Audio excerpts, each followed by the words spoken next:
They stopped respecting you the moment you started explaining yourself. There's a silent power that doesn't beg to be seen. It doesn't chase attention. It doesn't argue. It just moves, deliberately, strategically, and people feel it. Nietzsche understood that kind of power. He taught not with volume, but with silence and a smirk. In a world obsessed with being heard, he played a different game, an invisible game, and those who mastered it never needed to raise their voice. This video is your invitation to that game. 3 hours of Nietzsche's most unsettling, liberating, and dangerous ideas, designed not to entertain, but to wake you up. If it's your first time here, hit subscribe, and tell us in the comments, which philosopher should we unravel next?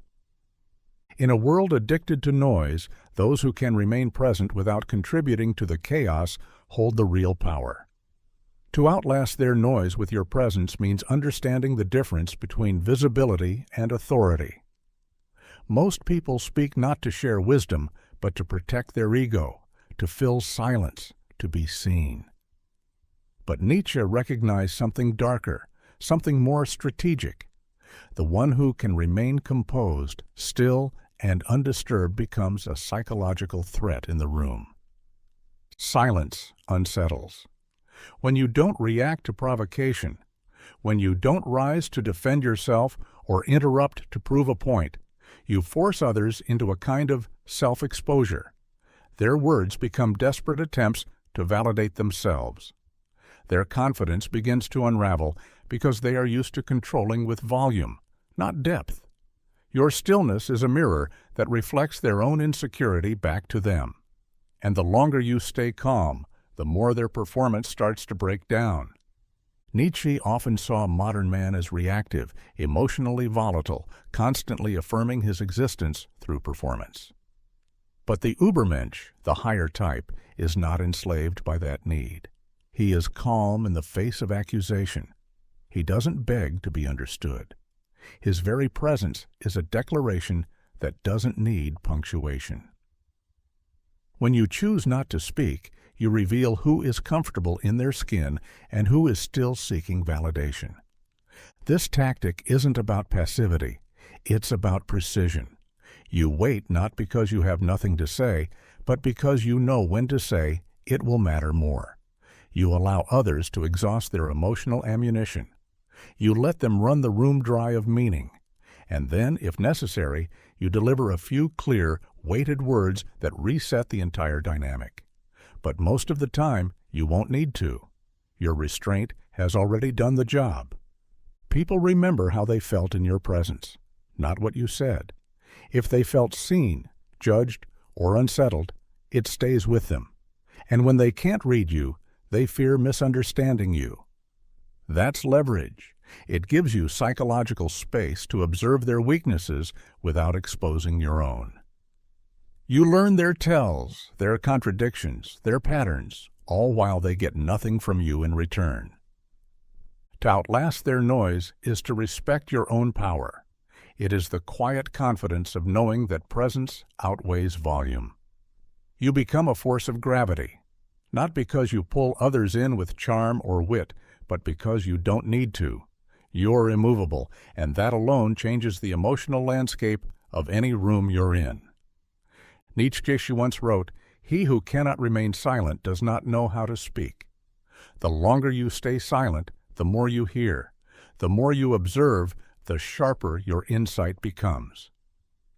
And when the time finally comes to speak, your words land not like sound, but like truth. Power, when real, doesn't need to explain itself. It doesn't wave flags or beg for attention. It simply is. It's sensed in the way someone walks into a room, in the way they hold their silence longer than anyone else dares. You feel it, not because they declare themselves powerful, but because they don't have to. Nietzsche despised empty gestures and performative strength. In his view, the more someone talks about power, the less they truly possess it. The essence of this philosophy is grounded in energetic economy. True power is quiet because it doesn't depend on recognition. It operates beneath the surface, like gravity, invisible, constant, and undeniably influential. It's not loud. It's inevitable. The moment someone has to convince you of their dominance, they've already lost it. Real authority is internal. It shapes your presence, your posture, your restraint, not your speeches. Nietzsche's higher man, the Übermensch, doesn't compete in petty status games. He transcends them.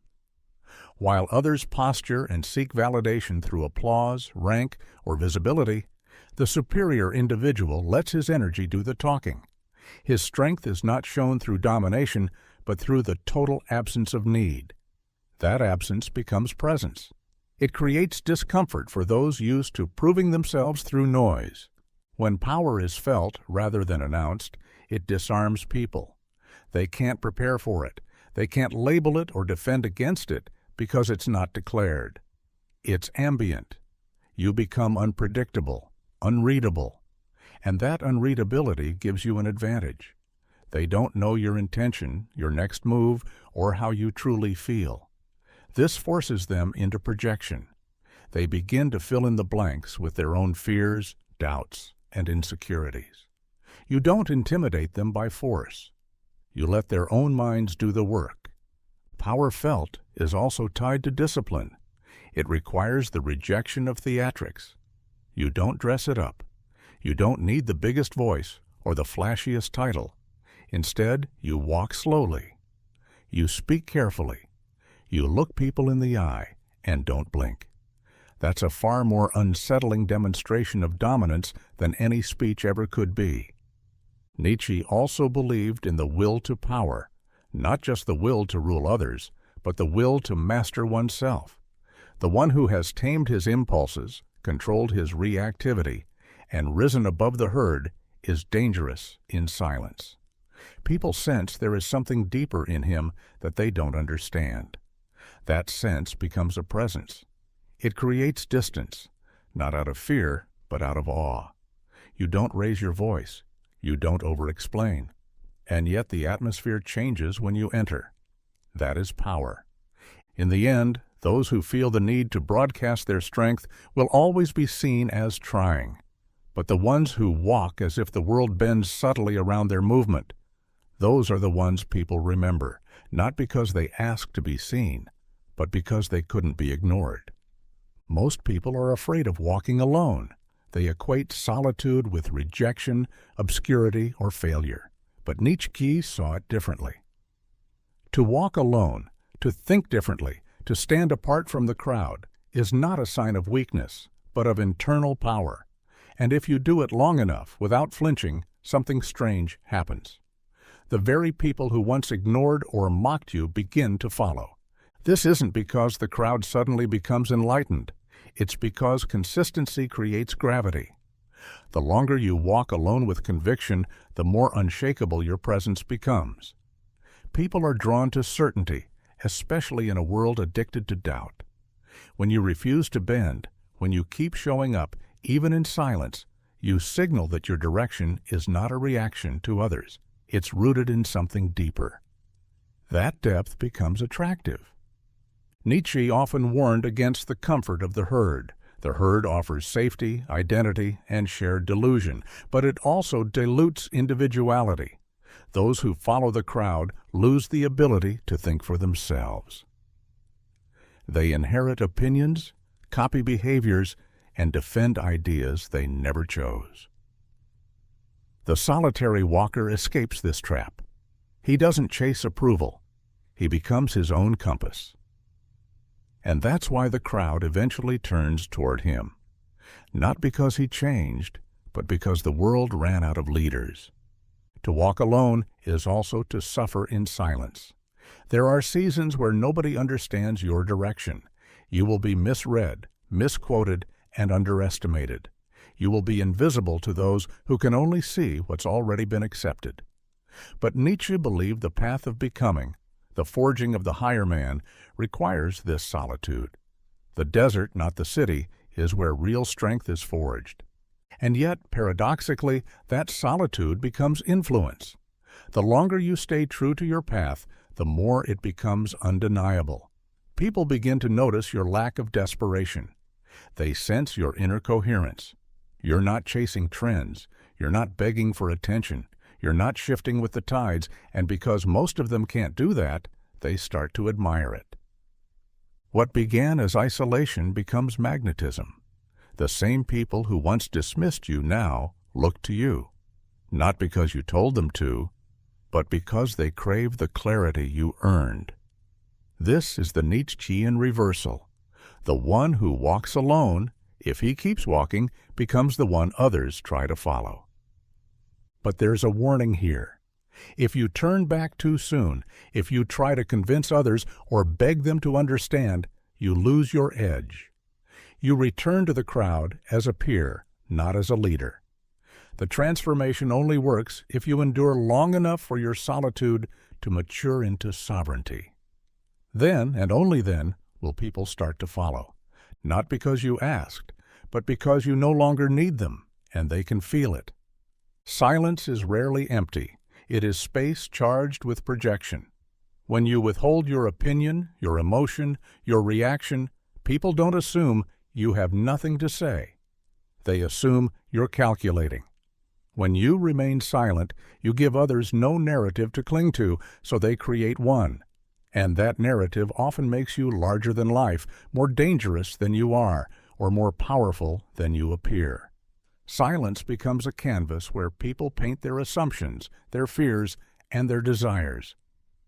Nietzsche understood that silence was not weakness, but a sophisticated tool.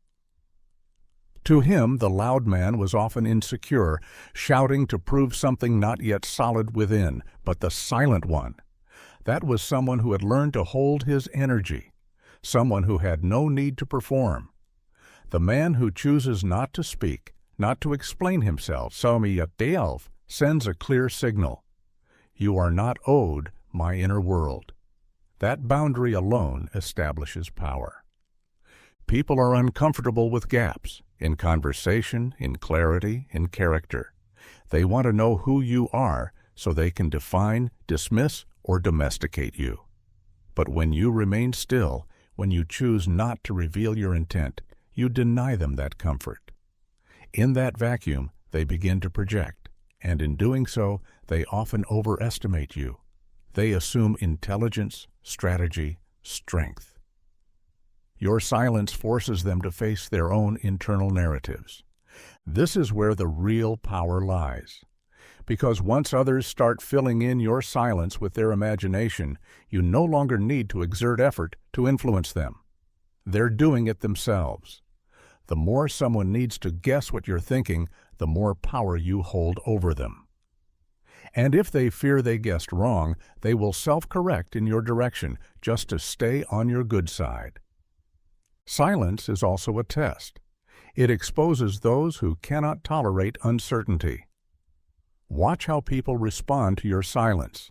Some will grow louder, some will try to provoke, some will grow nervous. Their reactions reveal their weakness, not yours. While they try to break the tension, you remain still, unfazed, untouchable.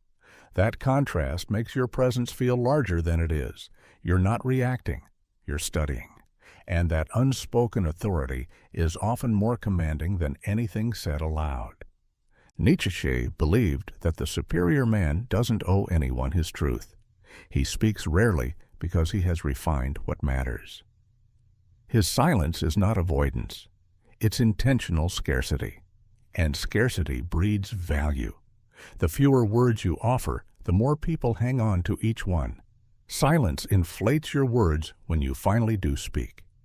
Because now your voice isn't background noise. It's an event. So in any room, in any debate or confrontation, remember, power isn't always in the speech. It's in what you withhold.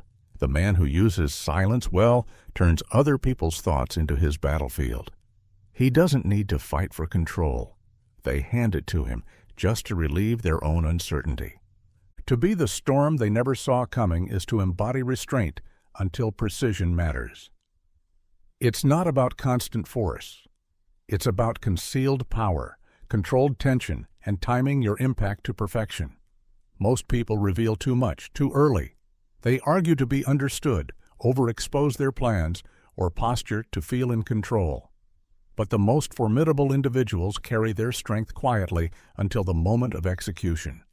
Nietzsche saw this hidden strength as the mark of the higher man, one who does not need to advertise his potential.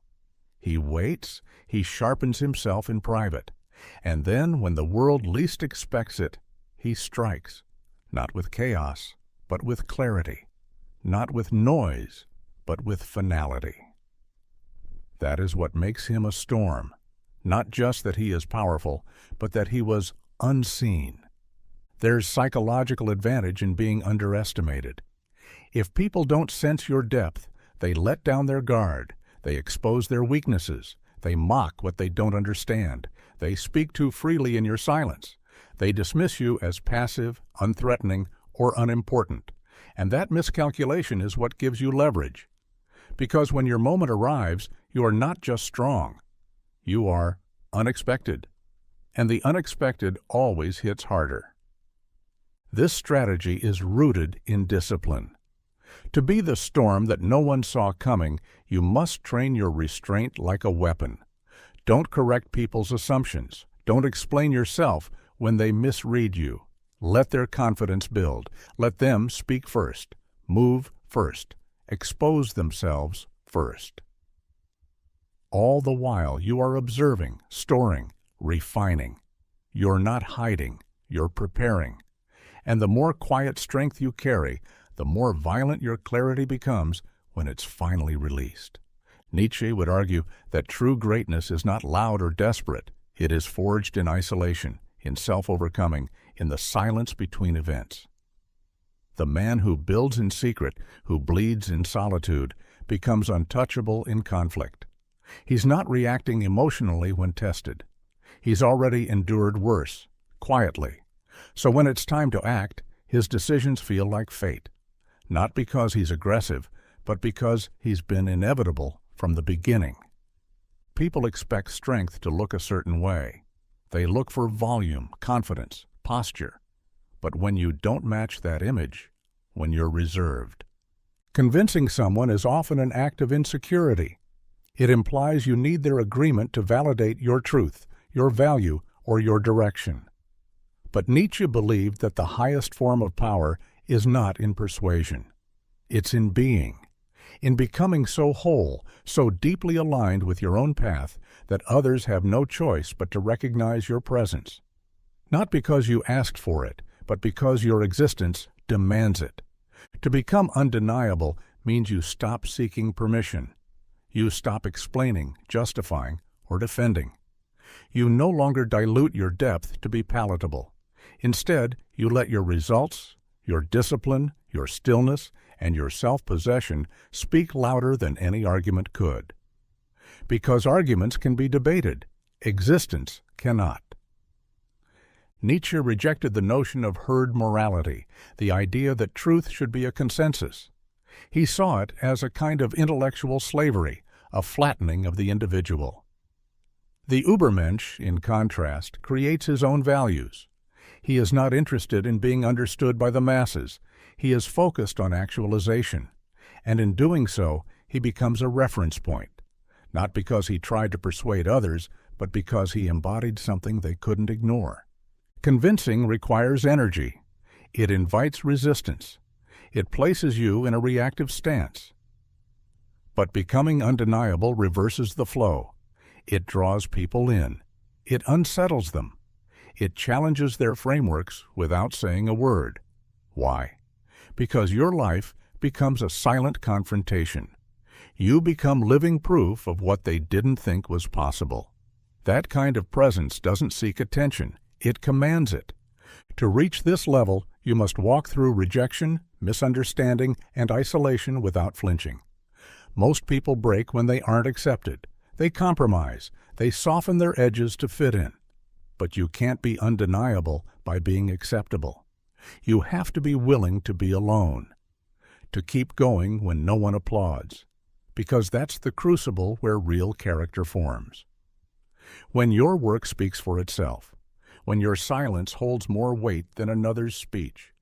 The undeniable man doesn't argue on stage. He builds off stage, in the dark, while everyone else performs. He sharpens his mind, masters his emotions, tightens his habits, and then he steps into the light, not to ask for praise, but to continue. That alone is enough to shake people. Because they realize, without you ever saying it, that they've been busy proving while you've been busy becoming. Nietzsche would call this a form of active nihilism, not surrendering to the meaninglessness of life, but creating meaning so fully that you no longer ask for validation. You become your own authority. Your truth is not opinion, it's presence. And once people feel it, they can't unsee it. They may still disagree, but they can't dismiss you. That is what it means to become undeniable, not through effort, but through essence. Not by debating others, but by embodying something so real it renders argument irrelevant. There's a quiet strength in restraint, in letting time speak on your behalf. The need to explain often comes from a place of insecurity, a desire to be understood before the full picture is ready. But Nietzsche would argue that explaining too early is a form of self-betrayal. It's revealing your inner world to people who haven't earned it, to minds that aren't ready. When you explain prematurely, you interrupt the natural unfolding of truth. You try to rush clarity. But the most powerful truths are not spoken, they are shown over time. When you resist the urge to explain, you preserve your mystery. You allow others to wonder, to speculate, to interpret. This isn't manipulation. It's sovereignty. It's refusing to hand over your narrative to people who haven't lived your process. Because what is misunderstood today will become obvious tomorrow if you stay the course. And when it does, your silence will age like prophecy. People often demand explanations because they are uncomfortable with ambiguity. They want to put you in a category, reduce you to a role, define your motives. But when you stay silent or simply nod and keep moving, you disrupt that control. You force others to sit with their discomfort, to observe you without resolution. And that tension works in your favor. It keeps you outside of their mental cages. It allows you to grow in unpredictable directions without resistance or permission. Nietzsche believed in becoming, a process of constant evolution and overcoming. That means who you are now is not the final version. So why explain what hasn't yet matured? Why justify choices that are still bearing fruit? Let people misunderstand. Let them mislabel you. If you remain consistent and patient, the results will vindicate you. Time will draw the map. You don't need to point at it. To never explain what time will reveal is also to honor your process. Some things are not ready to be defended. Some ideas, plans, or visions are too raw, too sacred, or too complex to be squeezed into someone else's timeline. When you explain, you expose. When you wait, you build. You gain leverage, not through arguments, but through the silent accumulation of proof. When the outcomes arrive, they speak louder than you ever could. This philosophy also applies to failure. When people don't understand your silence after a setback, let them wonder. You don't owe anyone a breakdown of your strategy. What looks like retreat could be recalibration. What seems like surrender could be positioning. And when your rise follows, as it often does when you are quiet and focused, the very people who demanded answers will be left in awe. Not because you explained yourself, but because you didn't have to. In the end, time reveals everything: motives, strength, consistency, truth. And the man who trusts that doesn't rush the process. He lets time build his legacy, brick by quiet brick. No speeches, no defense, just presence, patience, and results. Mockery is rarely about truth. It's almost never about you. It's a mask, a defense mechanism used to conceal discomfort. When people mock you, especially when you stand apart or rise above, they're revealing something far more telling than critique. They're signaling envy. But envy is socially unacceptable to admit, especially among insecure minds. So it gets disguised as sarcasm, criticism, or passive-aggressive humor. Nietzsche understood this well. In a world where genuine admiration often feels like weakness, mockery becomes a coward's compliment. When someone sees a quality in you they wish they had, independence, discipline, boldness, self-possession, they experience a subtle inner wound. Instead of investigating their own lack, they target yours. Not because you're flawed, but because your difference exposes them. Your existence becomes a mirror reflecting back their stagnation, their passivity, their unfulfilled potential. They mock to reduce that tension. They mock to regain a sense of control. This is why leaders, innovators, creators, and thinkers are mocked long before they're respected. Because people would rather belittle what they don't understand than confront the fact that someone dared to break the script they still follow. Mockery is often the herd's immune response to authenticity.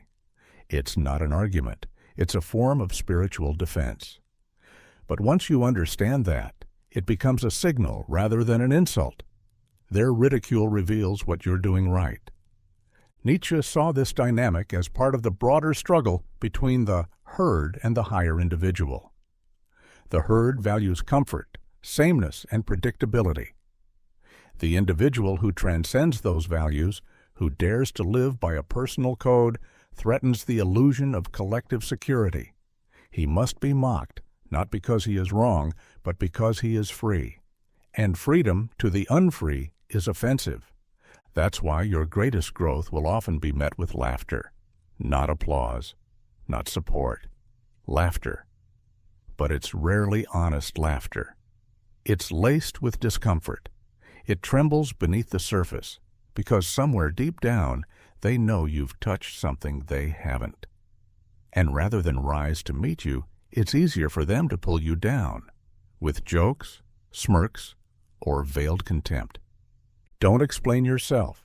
Don't defend. Don't retaliate.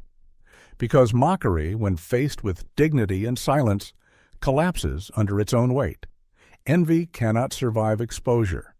When you don't react, you reflect that energy back to them. You force them to either evolve or seethe, and both are victories for you. So when they mock you, pay attention, not to the words, but to what the mockery reveals. What part of you are they trying to shrink? What quality are they attempting to trivialize? That's often the very part of you they wish they had the courage to develop. Take it as confirmation, not of their weakness, but of your strength. They mock what they secretly envy. And what they envy, you must protect, because it's your edge, it's your signal. It's the reason you're rising. Mockery is not as casual as it seems. It often wears the mask of humor, but behind it lies discomfort, and more often than not, envy. When someone mocks another person, especially for qualities like ambition, discipline, authenticity, or success, they're rarely making an objective observation. They're reacting to something that unsettles them. Nietzsche understood that resentment, or ressentiment, as he called it, was a driving force in human behavior, especially among those who feel powerless. Envy that cannot be expressed directly transforms into ridicule. What we mock is often what we wish we had the courage to pursue ourselves. The man who disciplines his body is mocked by those who gave up on theirs. The woman who speaks boldly is labeled arrogant by those who silence themselves. The artist who dares to create something raw and different is dismissed as strange by those who stay safely in the lines.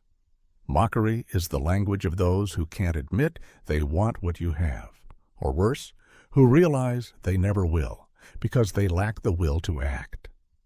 Mockery is also easier than self-reflection. To admire someone would require honesty.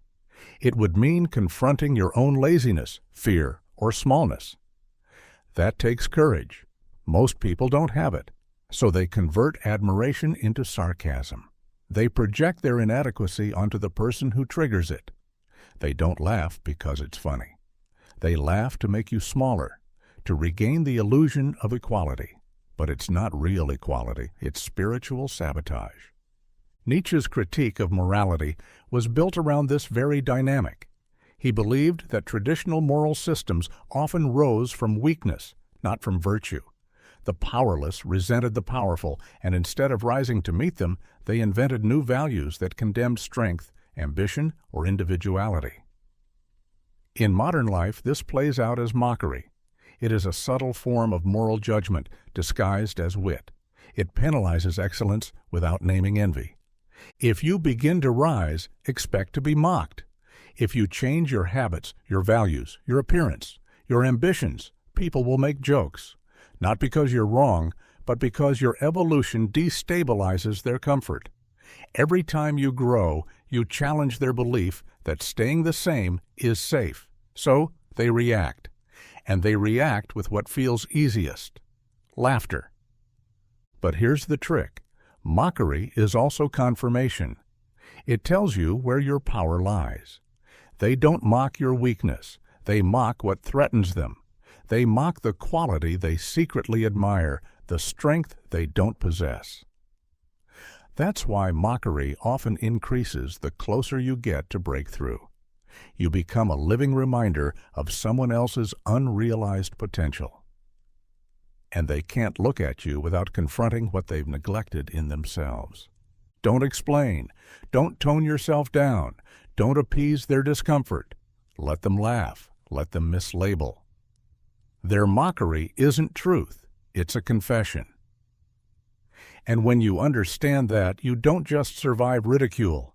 You absorb it, convert it, and keep rising, because they only mock what they're not brave enough to become. Appearing uninterested creates an invisible pull.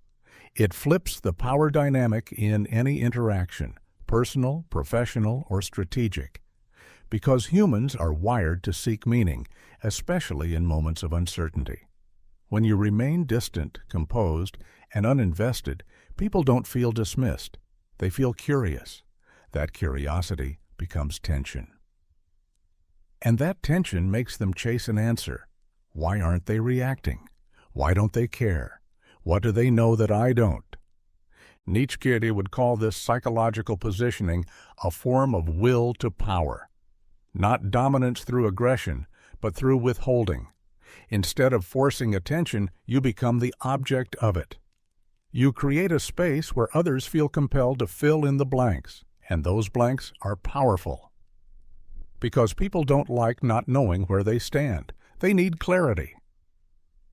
And when you don't give it to them, they begin working harder to earn it. This tactic doesn't mean being cold or rude. It means staying energetically detached. You don't over-explain. You don't rush to prove value. You don't react emotionally to every stimulus. You show up calm, collected, and hard to read. And in a world where everyone is trying so hard to be seen, your indifference becomes magnetic, because people instinctively chase what feels just out of reach. Most people try to gain influence by being louder, more available, more giving. But that floods the market. It makes your presence common. It says, I need your attention. The one who appears uninterested signals the opposite. I don't need anything from you. That creates mystery, and mystery creates movement.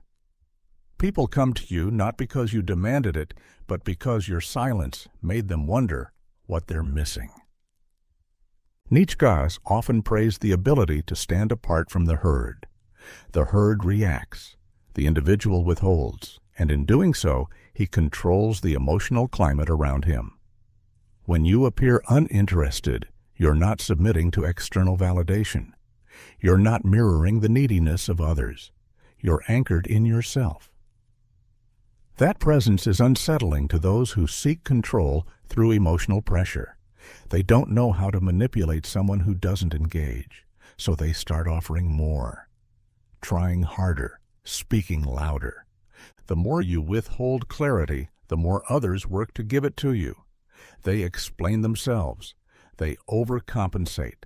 They begin to reveal their insecurities in the very process of trying to get your attention.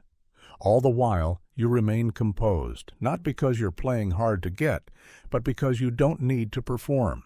Your worth is intact, with or without their approval. In negotiation, this dynamic is especially potent. The one who seems least invested has the most leverage. When you don't react to offers, compliments, or provocations, people reveal their real intentions just to break the silence. And in that revelation, you gain the advantage. So let them chase. Let them lean in while you lean back. Your disinterest is not indifference, it's power. And when they finally speak, they'll speak from a place of self-doubt. Not because you said something clever, but because you didn't say anything at all. Disengagement is not weakness, it is strategy. When you remove your energy, attention, or presence from a dynamic where someone relies on your reaction, you cut their power at the root. There are people who survive on control, not through authority or merit, but through emotional entanglement. They provoke, they manipulate, they demand explanations, because the moment you respond, you're trapped. You've accepted their frame. You've entered their game. But when you disengage entirely, you don't just reject their tactics, you erase the board. Nietzsche understood that true strength lies in refusal, the refusal to participate in dynamics that dilute your will. The superior individual does not waste time trying to dominate every argument or win every battle. He chooses his arenas. He decides what deserves a response and what doesn't. Disengagement is a form of existential sovereignty. It says, I don't need to be here, I don't need to be understood, and I don't need your permission to walk away. This is why it terrifies those who crave control, because their sense of power is rooted in your participation. If they can keep you explaining, defending, reacting, or even resenting, they win. They remain relevant. Your energy feeds their authority. But when you go quiet, when you step back without anger, without drama, just with calm removal, it forces them into a confrontation with their own irrelevance. That is psychological punishment at its finest. Disengagement also creates asymmetry. The one who walks away with no need to be right always holds more power than the one who begs to be heard. It's not that you don't care. It's that you care about preserving your own energy more than proving a point. And in that choice, you make yourself ungovernable. The person who feeds on control doesn't know what to do with someone they can't reach. This applies to more than just personal relationships. It happens in workplaces, politics, debates, and social settings. The moment you stop dancing to someone else's rhythm, the illusion of their dominance begins to crack. You refuse the script. And when they try to escalate to provoke a return, when they insult, bait, guilt, or play the victim, your refusal to respond becomes the loudest statement in the room. Disengagement is a weapon. It forces self-reflection in others. It withdraws oxygen from fire. It tells the manipulator, you no longer matter enough for my attention. And for those who build their identity on being in control, that truth hits deeper than any insult. They wanted resistance. They got silence. They wanted war. You gave them absence. Now they're left fighting with shadows. Nietzsche would argue that disengagement is not retreat.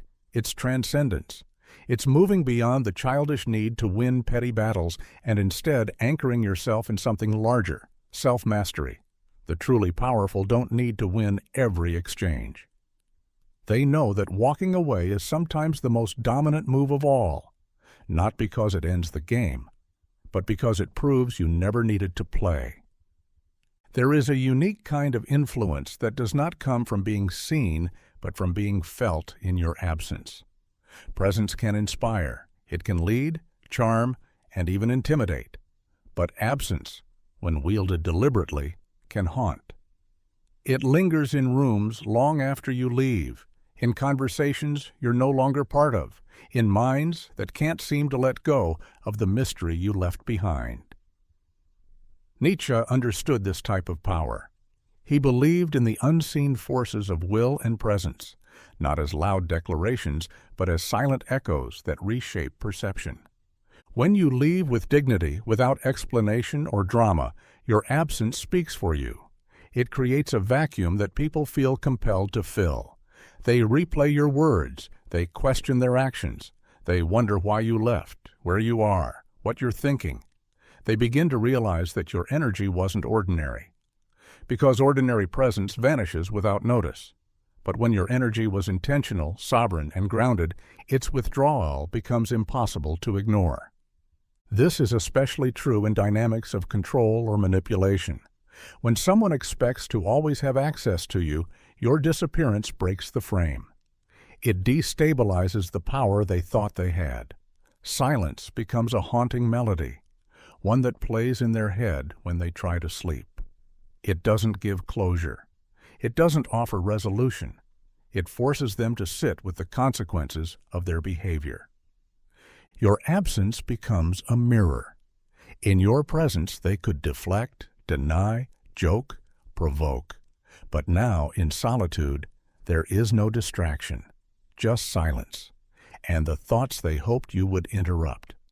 In this way, your absence becomes more powerful than anything you could have said. It is not revenge. It is not emotional manipulation.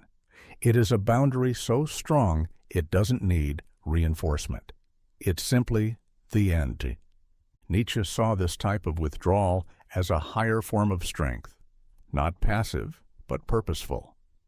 The herd seeks validation in constant contact. The higher individual seeks truth in separation. By removing yourself, you restore your autonomy.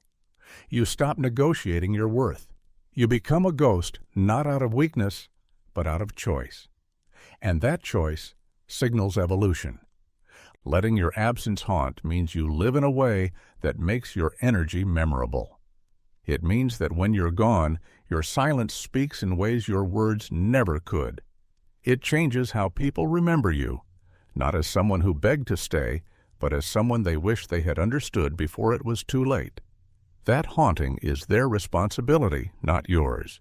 It's the cost of not listening, not valuing, not seeing. So when presence no longer serves you, exit with grace. Don't explain. Don't correct the narrative. Just vanish. Because if you've lived with enough intention, your absence won't feel like emptiness. It will feel like consequence. And the ones who took you for granted will carry that silence like a shadow, one they can't shake, one they earned. Stillness is not passivity. It is pressure. When you stop moving, reacting, or filling silence with noise, something strange happens. The people around you begin to unravel. Not because you did something, but because you didn't. Stillness forces others to confront themselves. It removes the distractions, the performance, the roles they've rehearsed. And in that vacuum, their truth leaks out. Nietzsche understood the difference between performance and essence. He believed that most people wear masks, not out of malice, but out of fear. They talk to be accepted. They mirror to be liked. They exaggerate to feel relevant. But when you stop playing along, when you don't offer signals of approval, when you remain calm and composed, it breaks the pattern. Their rehearsed lines don't land. Their manipulation doesn't work. Their charm goes unanswered. And in that discomfort, they start to slip. Stillness is strategic. You don't interrupt. You don't correct. You don't offer relief from their own uncertainty. You let it sit. You let them squirm under the weight of silence. You let their contradictions surface naturally. It's not confrontation. It's revelation. People show you their true nature when they think you're not reacting. The need to fill the silence exposes their insecurities. The over-explaining reveals guilt. The jokes turn nervous. The confidence starts to crack. This tactic isn't about superiority. It's about clarity. When you remain still, you learn more in minutes than you could in hours of debate. You watch the micro-expressions, the contradictions in speech, the shift in posture. You listen not just to words, but to what isn't being said. Stillness slows the world down. It turns you into a mirror, and people can't help but respond to their reflection. Stillness also disarms. People expect resistance. They prepare for debate, defense, or agreement. But when they get stillness instead, it creates confusion. And in confusion, they reveal more than they intended. They ask questions just to fill the air. They confess things they didn't plan to. They expose strategies they thought they were hiding, all because you gave them nothing to push against. Nietzsche's concept of the higher man involves this form of internal control, the ability to remain unmoved until movement is necessary. The herd reacts instantly. The superior man waits, watches, calculates. Stillness is his weapon, because while everyone else is busy exposing their hand, he has revealed nothing. And in a world where oversharing is the norm, being unreadable becomes a kind of dominance. To be so still that others reveal themselves is to refuse to enter their emotional rhythm. You don't match their energy. You don't mirror their urgency. You let them play all their cards while you hold yours close. And by the end of the interaction, they've told you everything, not because you asked, but because you didn't. So train yourself to be still, in conflict, in chaos, in conversation. Let others speak first. Let them exhaust their narratives. Let the silence squeeze them. Because in that stillness the masks fall, the truth surfaces. And you win, not by speaking, but by seeing. Time is the great revealer. It exposes what performance tries to conceal. No matter how calculated someone's image is, no matter how polished their words or postures may be, given enough time and stillness, the truth will eventually rise to the surface. Nietzsche believed that the deepest realities of a person, their drives, fears, and instincts, are not controlled by language or appearance. They're governed by the will, and the will cannot be hidden forever. It leaks through behavior, patterns, and subtle cracks in character. You just have to be patient enough to notice. People wear masks to survive, socially, emotionally, politically. They smile to gain approval. They pretend strength to hide fear. They speak with confidence to cover doubt. But the mask is always a strain. It requires energy. It demands focus. And no one can maintain it indefinitely. That's where observation becomes your greatest tool. Not action, not confrontation, just watching, quietly, steadily, without giving yourself away. Most people are reactive. They rush to judge, to trust, to engage. But if you move too quickly, you see only the performance. You see what they want you to see. It's in stillness, in prolonged presence, that the real information comes out. The mask starts to falter when the audience stops applauding. The contradictions become visible when you let them speak long enough. The fake confidence starts to shake when you don't feed it. All you have to do is wait. Nietzsche admired the ability to pierce through illusion, to see things as they are, not as they're presented. He knew that the world is filled with actors, and that truth is not always on the surface. So he encouraged the cultivation of inner stillness and the sharpening of one's perception. To see the truth, you must become unmoving, emotionally detached, and slow to react. You must train your attention like a blade, because the person who watches long enough eventually sees everything. The proudest mask is often the most fragile. Those who wear it loudly are usually guarding a deep insecurity. Arrogance is often a shell for fear. Overconfidence is a patch for self-doubt. And the one who cannot stop talking about their value is usually afraid of being irrelevant. But none of that can be seen in the beginning. It's only after the spotlight fades that the cracks appear. And once they do, they cannot be unseen. There's power in watching. When you resist the urge to speak, to correct, to impress, you shift the dynamic. The one performing begins to feel the weight of their own performance. They sense your stillness, your focus, your unreadable gaze, and that pressure makes them sloppy. They speak too much. They contradict themselves. They act out of character, and without knowing it, they take the mask off. Not because you forced it, but because they could no longer hold it up. So develop your patience. Resist the lure of first impressions. The truth is rarely loud. It reveals itself slowly, subtly, through fatigue, stress, silence, and time. If you watch long enough, even the proudest mask slips, and the person behind it finally steps into view.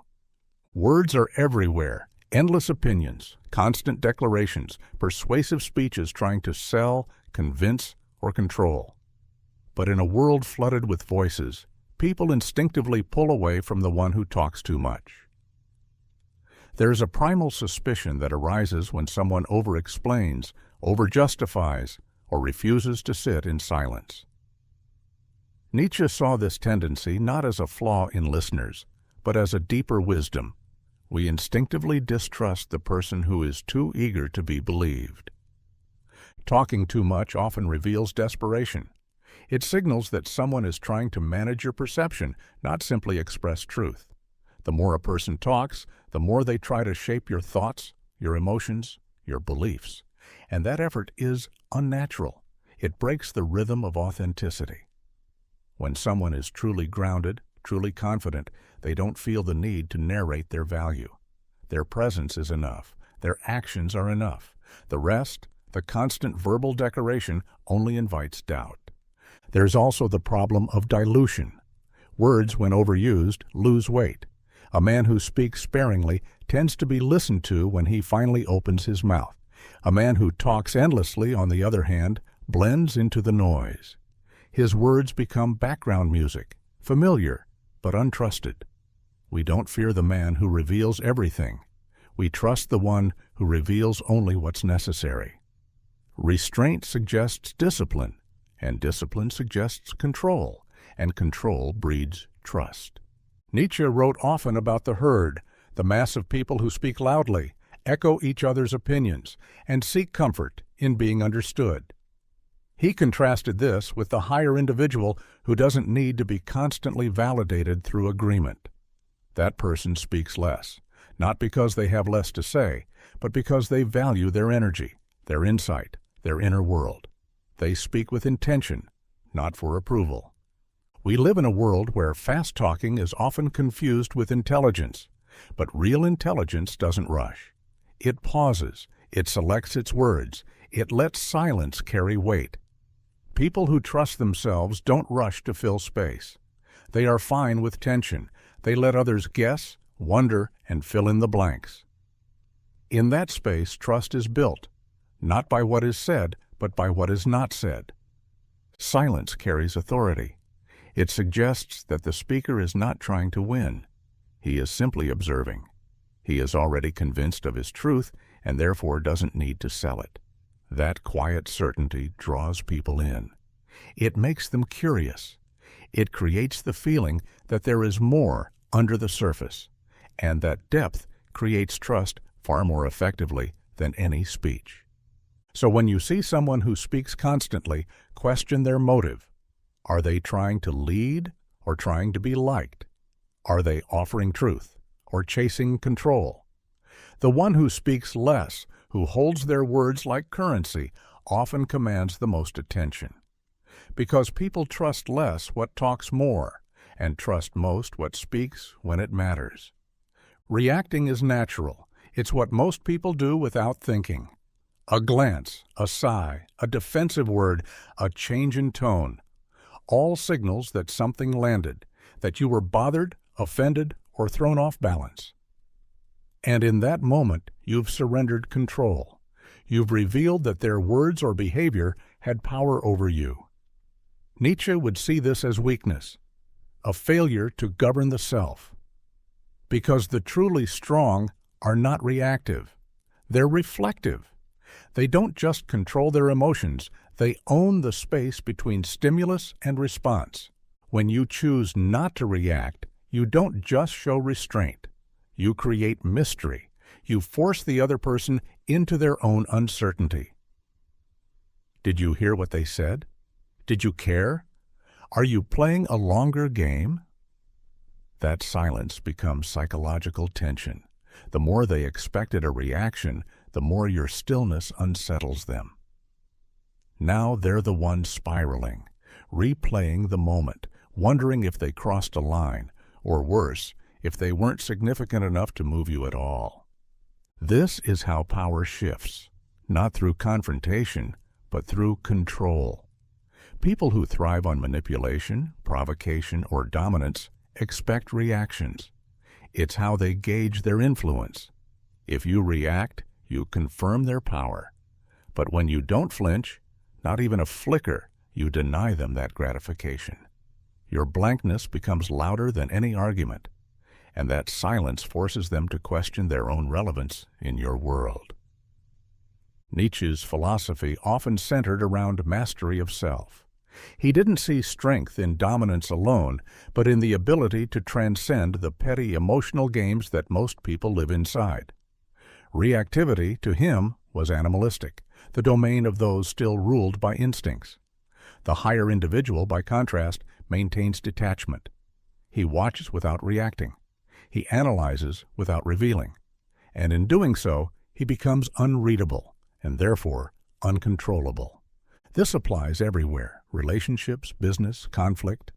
The one who can remain composed while others lose their balance is always at an advantage. Even in moments of insult or challenge, if you can remain perfectly still, you become something more than human in the eyes of others. You become mythic, because most people don't expect silence. They expect escalation. When you deny them that, you create a void, and in that void, they begin to doubt themselves. Let them fill in the blanks. Let them replay the moment, unsure if you were amused, insulted, or simply unimpressed. That confusion erodes their confidence, and the longer you remain silent, the more authority you gain. Because power is not in proving you were unfazed, it's in making them wonder if you even noticed. So don't react. Let the moment pass through you like wind through stone. Let your stillness unsettle. Let your absence of reaction become a presence in their mind. And remember, the one who controls his reactions doesn't just control the moment. He controls the narrative. Power doesn't always come from aggression. Sometimes it comes from the unexpected, from calmness in chaos, from grace under pressure, from a smile when others brace for war. To smile when they expect a fight is to invert the entire power structure of confrontation. It tells your opponent, "You don't shake me. You don't get to choose the terms of engagement." Nietzsche would call this the behavior of one who has overcome the reactive instincts of the herd, someone who operates from an internal code rather than being pulled by external conflict. Most people expect retaliation. When they insult, provoke, or challenge, they anticipate resistance, anger, defensiveness, escalation. This cycle of emotional reflexes is predictable, and because it's predictable, it's easy to manipulate. But when you break that pattern with a calm, knowing smile, you introduce confusion. You're not just refusing to engage, you're signaling something deeper: control, not just over the situation, but over yourself. A smile, in this context, is not weakness. It's dominance disguised as composure. It's a message. I've already calculated the cost of this moment, and it's not worth disturbing my peace. You turn confrontation into theater, and you're the one writing the script. That smile, subtle and unbothered, unravels the one who thrives on emotional chaos. They wanted heat. You gave them ice. They wanted certainty. You gave them ambiguity. That is psychological warfare without a single raised voice. Nietzsche believed that true strength wasn't in brute force, but in elevation, rising above the reactive patterns that govern most people. The smile, in a moment of tension, becomes a symbol of that elevation. It is elegance amidst ugliness. It is unflinching when others expect collapse.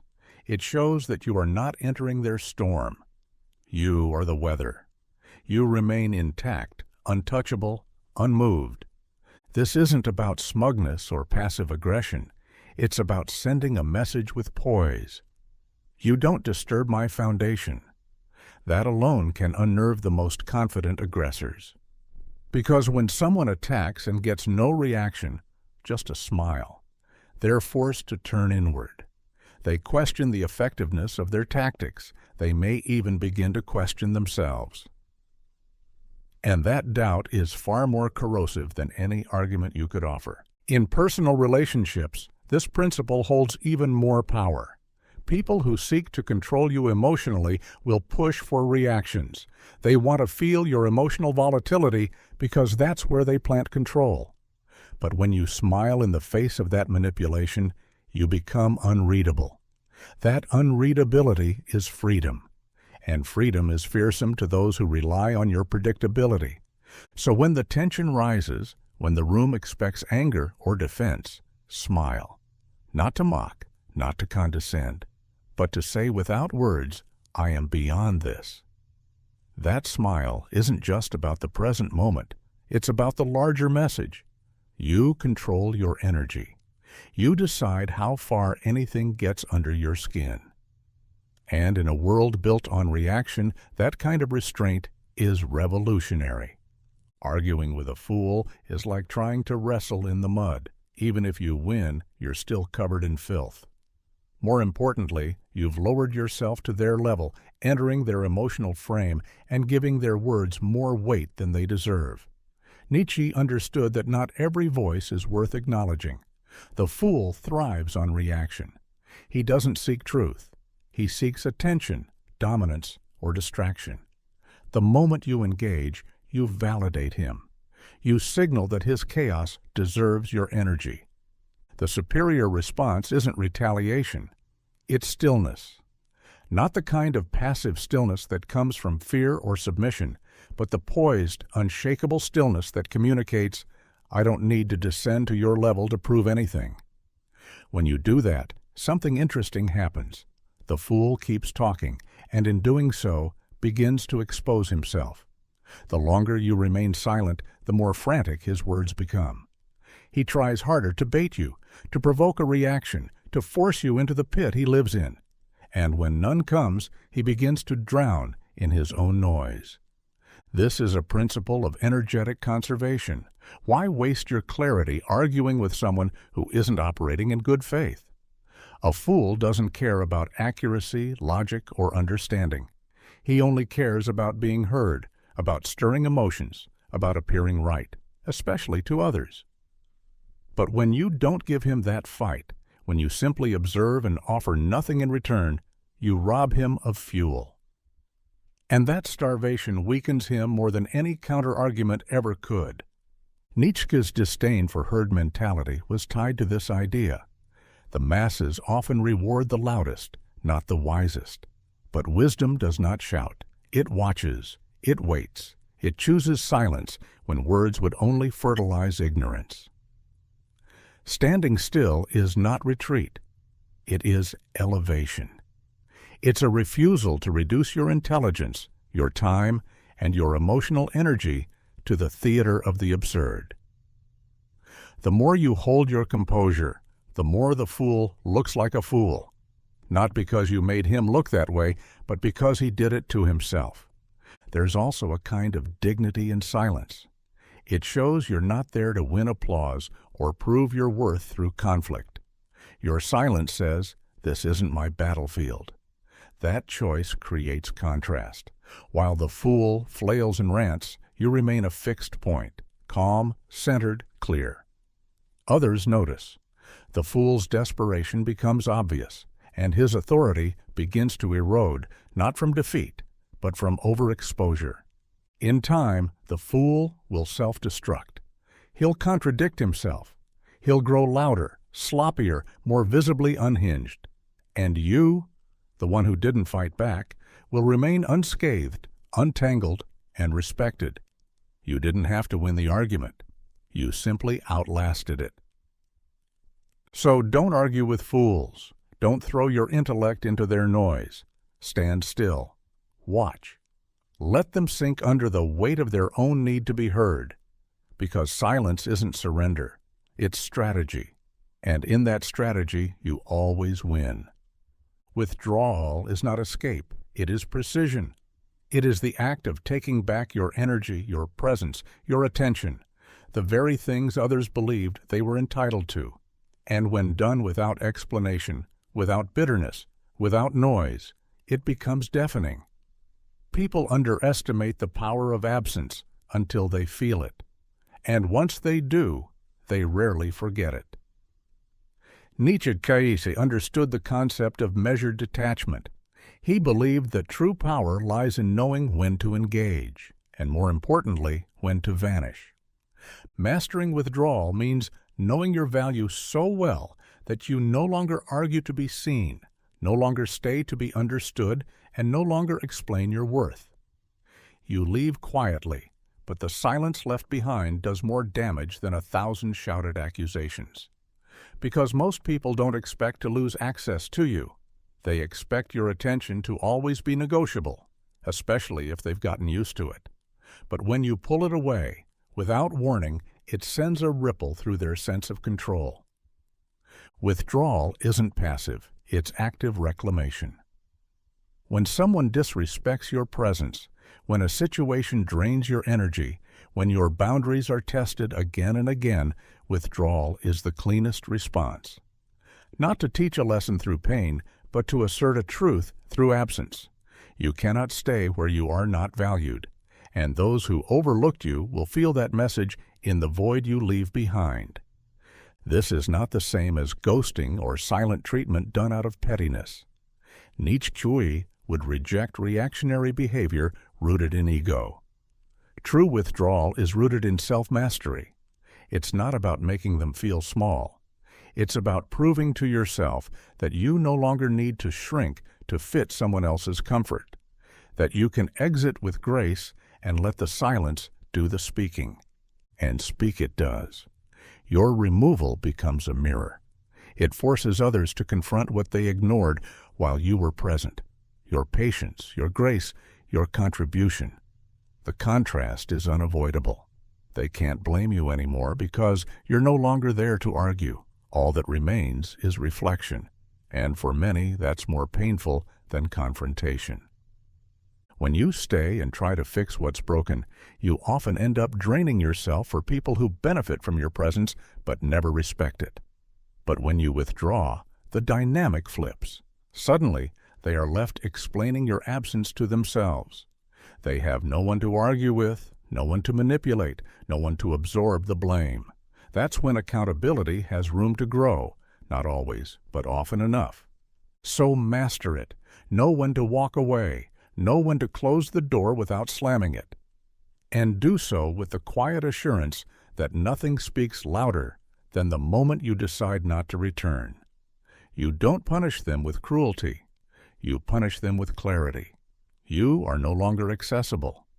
That kind of silence echoes far longer than words ever could. Silence is never truly empty. It's a space that gets filled, not by sound, but by perception. Every silence you offer acts as a mirror, reflecting the insecurities, assumptions, and intentions of those around you. When you remain silent, people project. They fill in the blanks with their own narratives. Was it agreement, disapproval, superiority, indifference? The ambiguity unsettles them because silence removes certainty, and most people rely on certainty to feel in control. Nietzsche understood the power of this reflection. He saw silence not as passivity, but as a force, a medium that amplifies what others already carry inside. If you learn to master silence, you begin to shape how others reveal themselves. Your restraint causes them to explain more, confess more, or expose more than they intended. Not because you interrogated them, but because your silence compelled them to fill it. But the real art is not just being silent. It's using silence with intention. Every silence sends a message, and if you're careless, you reflect everything indiscriminately: fear, confusion, indifference, even weakness. The goal is to reflect only what's useful, to withhold not just your words, but your emotional reactions, to use silence to reinforce presence, not absence. In negotiation, silence can pressure people to speak more than they planned. In arguments, it can make the other person question their tone, their assumptions, their control. In leadership, it communicates confidence, the kind that doesn't rush to fill space just to feel heard. People tend to associate constant talking with desperation and insecurity. Silence, when used with awareness, becomes a signal of calm authority. To reflect only what's useful, you must know what you're mirroring back. Are you holding up a surface that reveals someone's impatience, their arrogance, their need for validation? Or are you inadvertently reflecting your own hesitation, your lack of boundaries? Silence is powerful, but it must be clean. If you sit in silence filled with doubt or inner noise, others will sense that. They'll project uncertainty onto you, and it will stick. Nietzsche would encourage you to master the internal before manipulating the external. That means your silence should come from a place of strength, not suppression. You don't stay quiet because you're afraid to speak. You stay quiet because you choose not to waste your voice. And in that choice, others feel the weight of your presence. They start adjusting themselves around you rather than the other way around. So be deliberate. In tense moments, choose when to speak and when to leave space. Let your silence guide the conversation toward revelation. Make others more aware of themselves than of you. Let your stillness expose their rhythm. And when you do choose to reflect, choose carefully. Offer back only what will clarify, sharpen, or shift the dynamic. Let your silence be a mirror, not a magnifying glass. Because when you master silence, you no longer just hear what's said. You control what's seen. And in that reflection, truth becomes undeniable. There is a unique power in letting chaos self-destruct. Not all battles require your sword. Sometimes the most strategic move is to let the storm consume itself while you remain untouched. When people create noise through drama, lies, manipulation, or emotional instability, they expect engagement. They expect others to be pulled in, to react, to validate their energy with attention. But when you stay still, detached, and calm, something unexpected happens. Their chaos begins to collapse under its own weight. Nietzsche understood that many people do not seek truth or clarity. They seek distraction from themselves. Their emotional chaos is not accidental. It's habitual. It's their way of feeling alive, feeling in control, feeling significant. But that control only works if others respond. It needs an audience. The moment you withhold your energy from that theater, you begin to deprive the performance of oxygen. The actors grow desperate. The show starts to falter. Letting their chaos collapse doesn't mean being cold or unfeeling. It means recognizing that some situations are self-correcting if you don't interfere. The more they spiral, the more obvious their instability becomes. Not to you, but to others. When you don't step in to fix, defend, or argue, the contrast between your stillness and their noise becomes striking. People begin to notice who is grounded and who is unraveling. You don't have to say a word. The truth becomes visible. There's discipline in this approach. It requires resisting the urge to prove yourself, to set the record straight, or to manage others' perceptions. That urge is natural, but it's also a trap. The moment you engage, you're drawn into the chaos.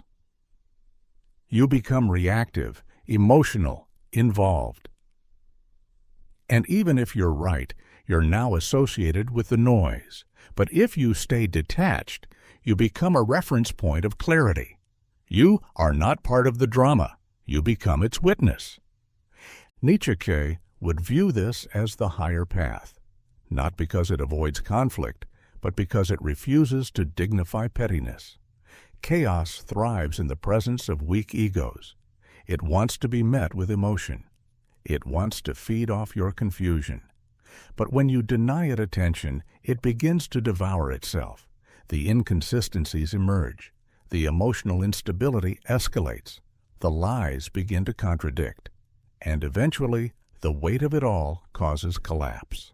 This is especially true in toxic environments, offices, families, or social groups where chaos becomes culture. In such places, the one who remains composed becomes a kind of mirror. Not only does the chaos reveal itself more clearly, but others begin to gravitate toward your steadiness. They realize you don't react like the rest. You're not pulled by every current. You stand while others sway. Let their chaos collapse under its own noise, not out of malice, but out of wisdom. Know that energy has a natural trajectory. Unstable energy eventually burns itself out, especially when there's no one left to feed it. And in that silence, after the collapse, only one figure remains standing, the one who never moved. To detach faster than they can provoke is to master the invisible terrain of emotional warfare. It is to become uncatchable, not physically, but energetically. Most manipulation, control, and emotional sabotage rely on one thing: your reaction.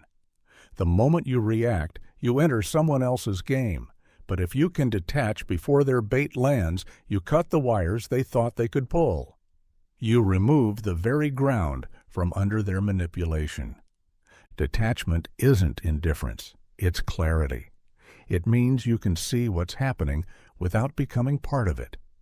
You understand the intent behind someone's words, tone, or behavior, and you choose not to participate. Nietzsche believed in rising above the herd's emotional noise. The herd reacts. The strong individual observes, assesses, and walks away before he's entangled. The key is speed. Most people recognize a toxic pattern only after they're already inside it, defending themselves, getting offended, trying to correct misperceptions. But by then, it's too late. You've surrendered your position. You're no longer grounded. But when you move quickly, when you catch the subtle signs, the emotional cues, the rising manipulation, and step back before it lands, you remain in power. You stay above the current. Some people don't want truth. They want control. They poke, criticize, guilt trip, or play victim just to provoke emotion in you. That emotion becomes their leverage. But if you detach quickly, without drama or announcement, you deny them that fuel. Their game begins to collapse, not because you fought it, but because you walked out of it mid-play. Fast detachment also protects your energy. Every minute spent inside someone else's emotional storm costs you clarity. It disrupts your peace. It clouds your intuition. But when you respond with quick distance, when you say nothing, explain nothing, or quietly exit the interaction, you reclaim your internal authority. You tell the world, not everything deserves a piece of me. Nietzsche would call this form of behavior a higher discipline, one that requires mastery over your own impulses. It's easy to respond. It's hard to pause. Harder still to walk away without needing to be right. But that's where power is built, not in the explosion, but in the refusal to light the fuse. Detachment also forces others to confront themselves. When you don't play along, they're left alone with their tactics, and often that silence reflects back more than any confrontation could. You didn't defend, you didn't escalate, you vanished. That leaves them confused, overthinking, and often exposed. The faster you detach, the more control you gain, not over others, but over yourself, and by extension, over the emotional tone of any room. Because in a world that teaches people to react instantly, the one who moves calmly and cleanly in the opposite direction becomes impossible to manipulate. And in that stillness, that space you preserve, you find something rare: freedom. When others rush to speak, it's often a sign of insecurity, a frantic attempt to fill silence, to seize attention, to appear informed, passionate, or dominant. But in that rush, clarity is lost, presence is diluted, and the more people talk, the more the room becomes noise instead of signal. Nietzsche, who understood the deeper mechanics of power and influence, would see this as a form of weakness disguised as confidence. The truly powerful don't compete for airtime. They command silence. To hold the room by waiting is to understand timing as a psychological weapon. Silence, when used deliberately, creates anticipation. It slows the rhythm of a conversation and breaks the emotional momentum of those who speak without thinking. Most people interpret silence as vulnerability. They try to break it, fill it, outrun it. But when you stand still, when you wait just a little longer than comfort allows, you flip the dynamic. Suddenly, everyone's attention turns to you, not because of what you've said, but because you haven't spoken yet. The one who waits carries the illusion of depth. People begin to wonder, what are they thinking? Why haven't they responded? Do they see something I don't? That mystery generates tension. Tension creates focus, and that focus makes your eventual words land with more weight. In that moment, you become the center of gravity in the room, not by force, but by control. Waiting also signals confidence. It shows that you are not reactive, that you're not rushing to be understood or scrambling to impress. You're evaluating. You're present without being performative. And that patience is rare enough to be noticed. While others chase validation through speed, you build it through restraint. Nietzsche believed that the higher individual moves outside the rhythms of the herd. Where the masses rush, he slows. Where the masses echo each other, he listens. This inversion of instinct is not about rebellion for its own sake. It's about effectiveness. When everyone is speaking, the one who waits to speak last often holds the most influence. Why? Because they've observed the field. They've seen the emotional terrain. They've let others reveal themselves. And then they deliver words that sound less like opinion and more like resolution. This applies in every setting: a negotiation, a debate, a meeting, even a casual disagreement. The one who holds their words, who listens longer, who waits just a beat more than expected, builds psychological dominance. You don't interrupt chaos. You let it play out. Then, when all the noise has spent itself, you step in with clarity, precision, and calm. And everyone listens, not just to your words, but to your timing. So don't race to speak. Let others reveal their motives first. Let them burn through their need to be heard. Then, in the silence that follows, speak slowly. Speak once, and let the weight of your words come not just from content, but from contrast.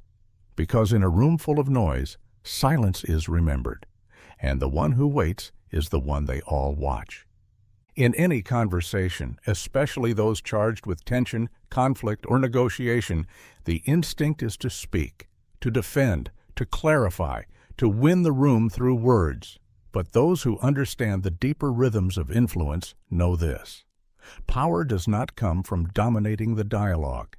It comes from owning the silence. To outweight someone is to control the pace, the tone, and eventually the outcome, all without exhausting your breath or revealing your hand. Nietzsche would have recognized this as mastery of restraint, a quiet rebellion against the reactive impulse to speak first and think later.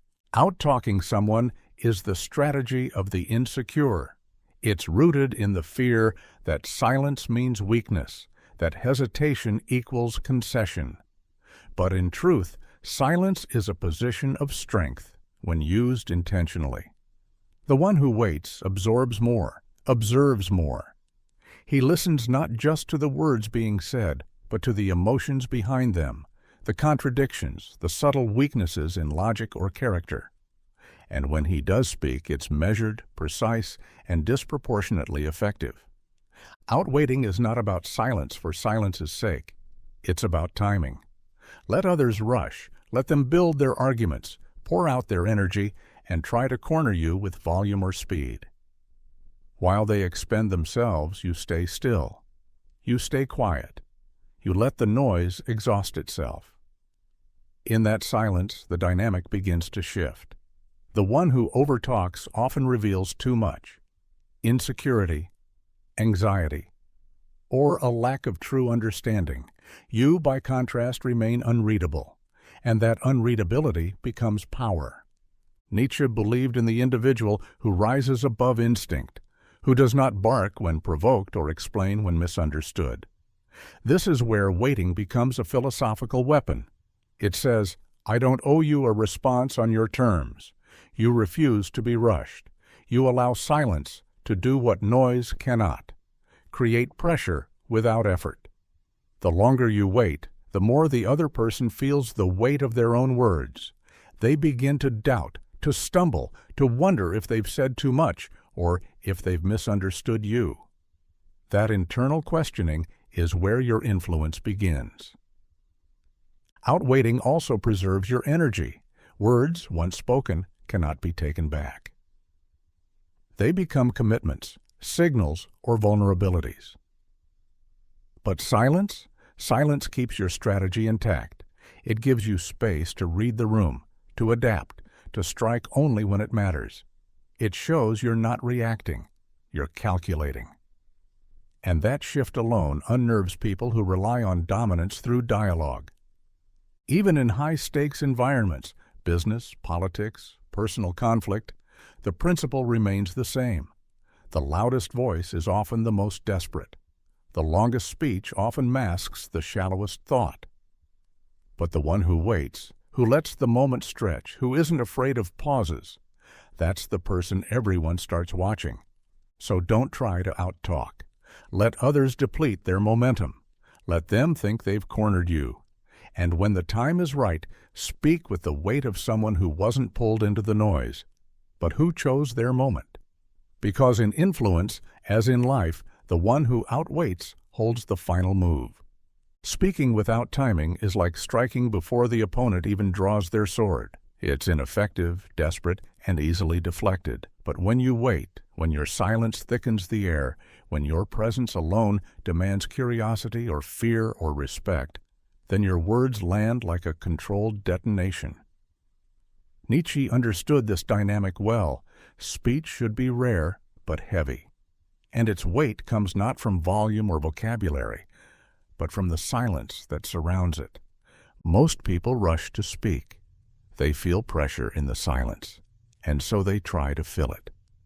But power does not live in noise. It lives in control. And the highest form of control is mastering when to speak, not just what to say. When you withhold your voice long enough, you create a vacuum.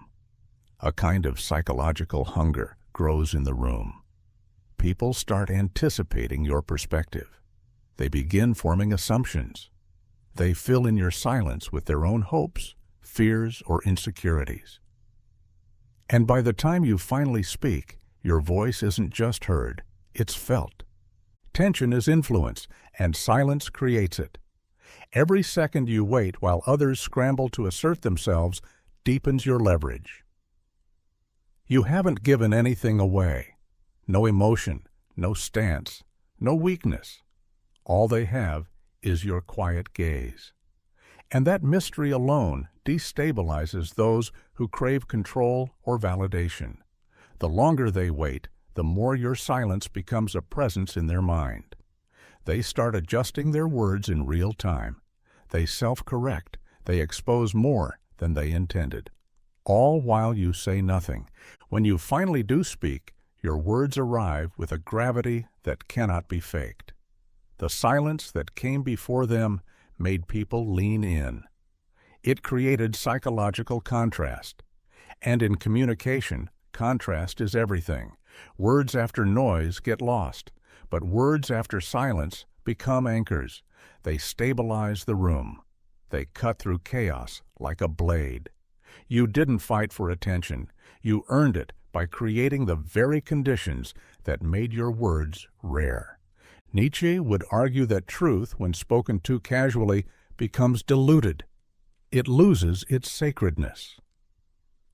But truth that emerges from tension, from the slow, deliberate buildup of presence, becomes more than a statement.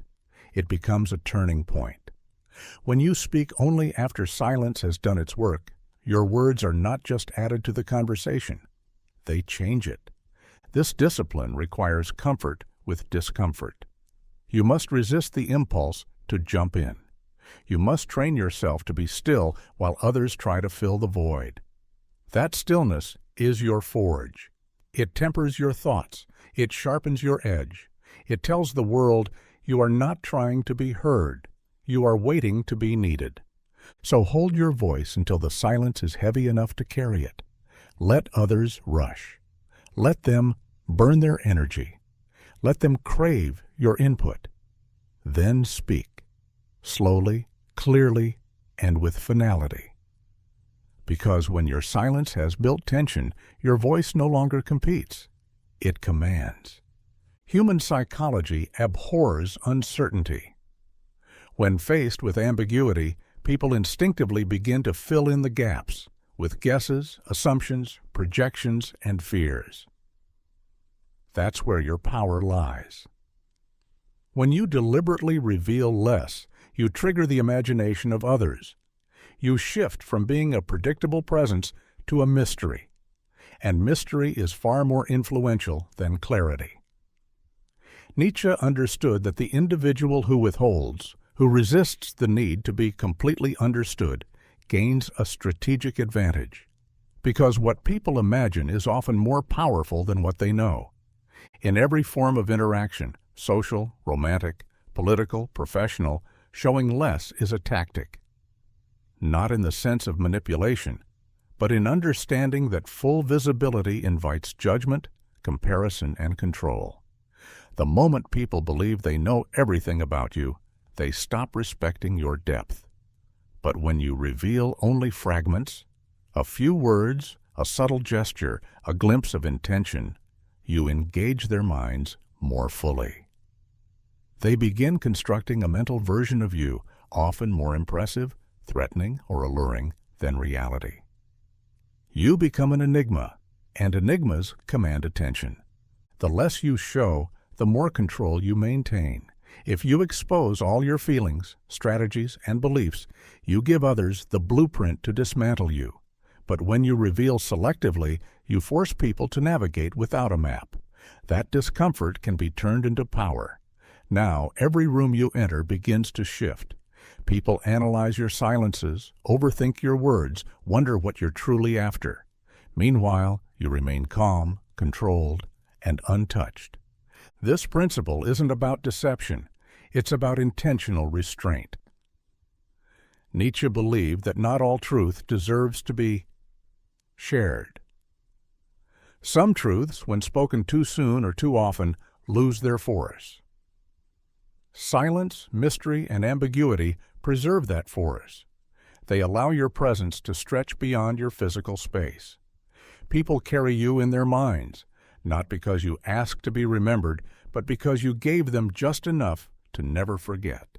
Even in confrontation, the less you show, the more powerful you become.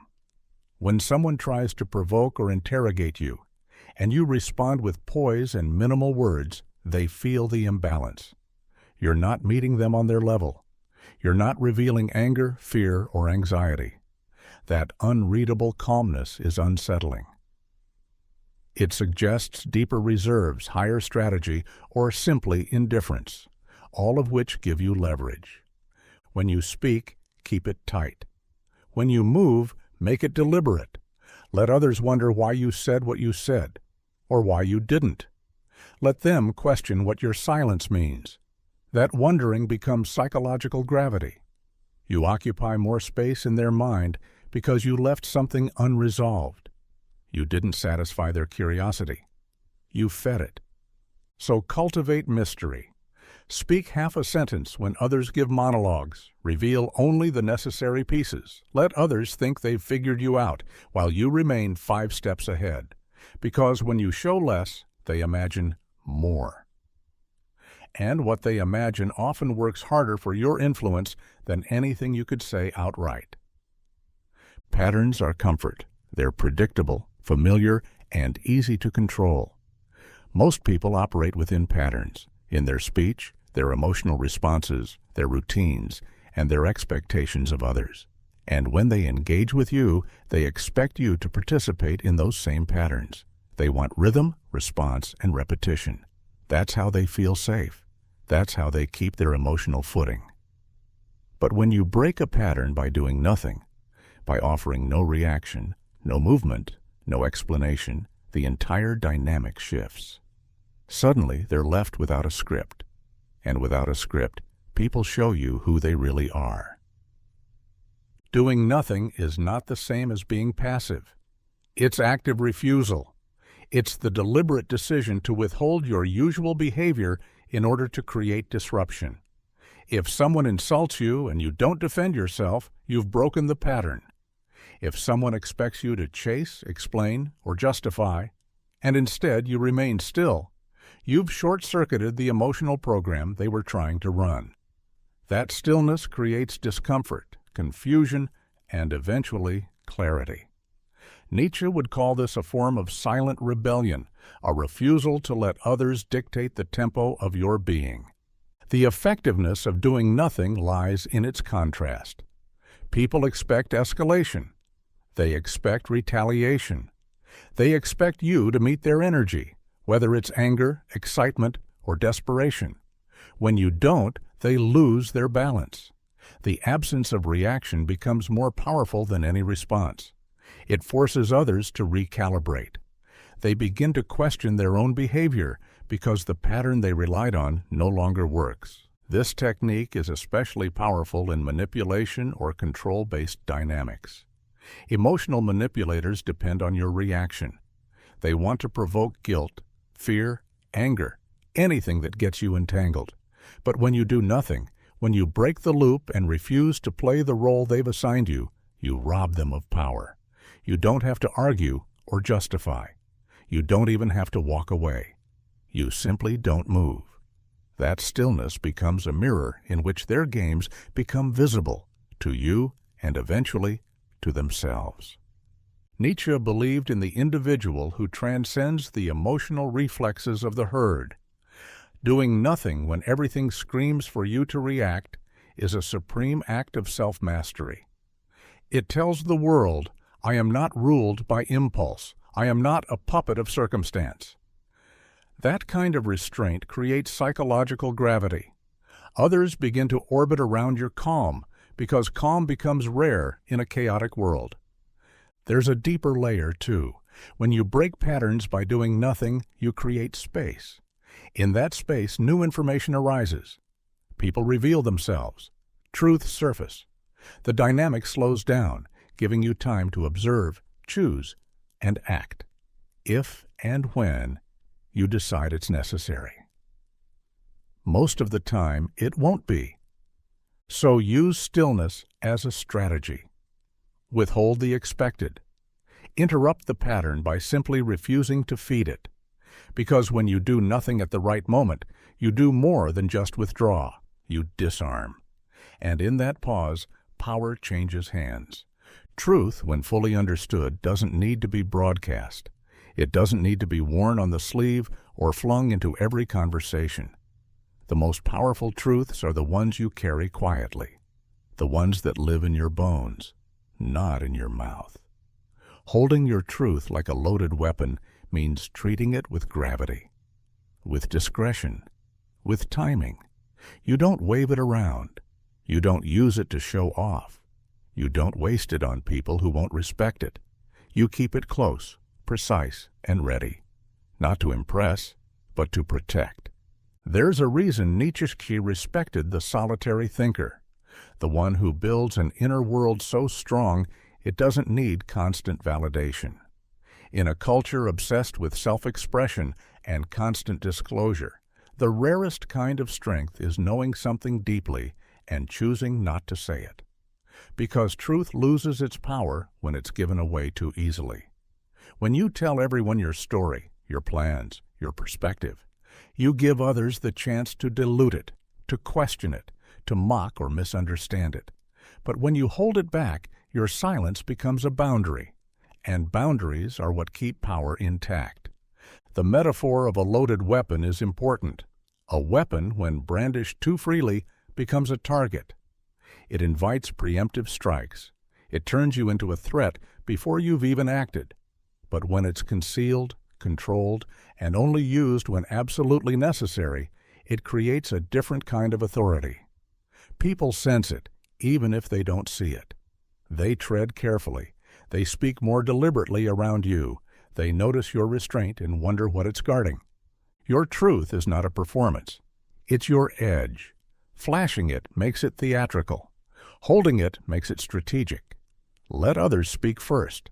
Let them reveal themselves. Let them guess what you believe, what you know, what you're capable of. Meanwhile, you stay composed. You say less. You don't need to prove you're right, because you know time will prove it for you. There is also a psychological impact in this approach.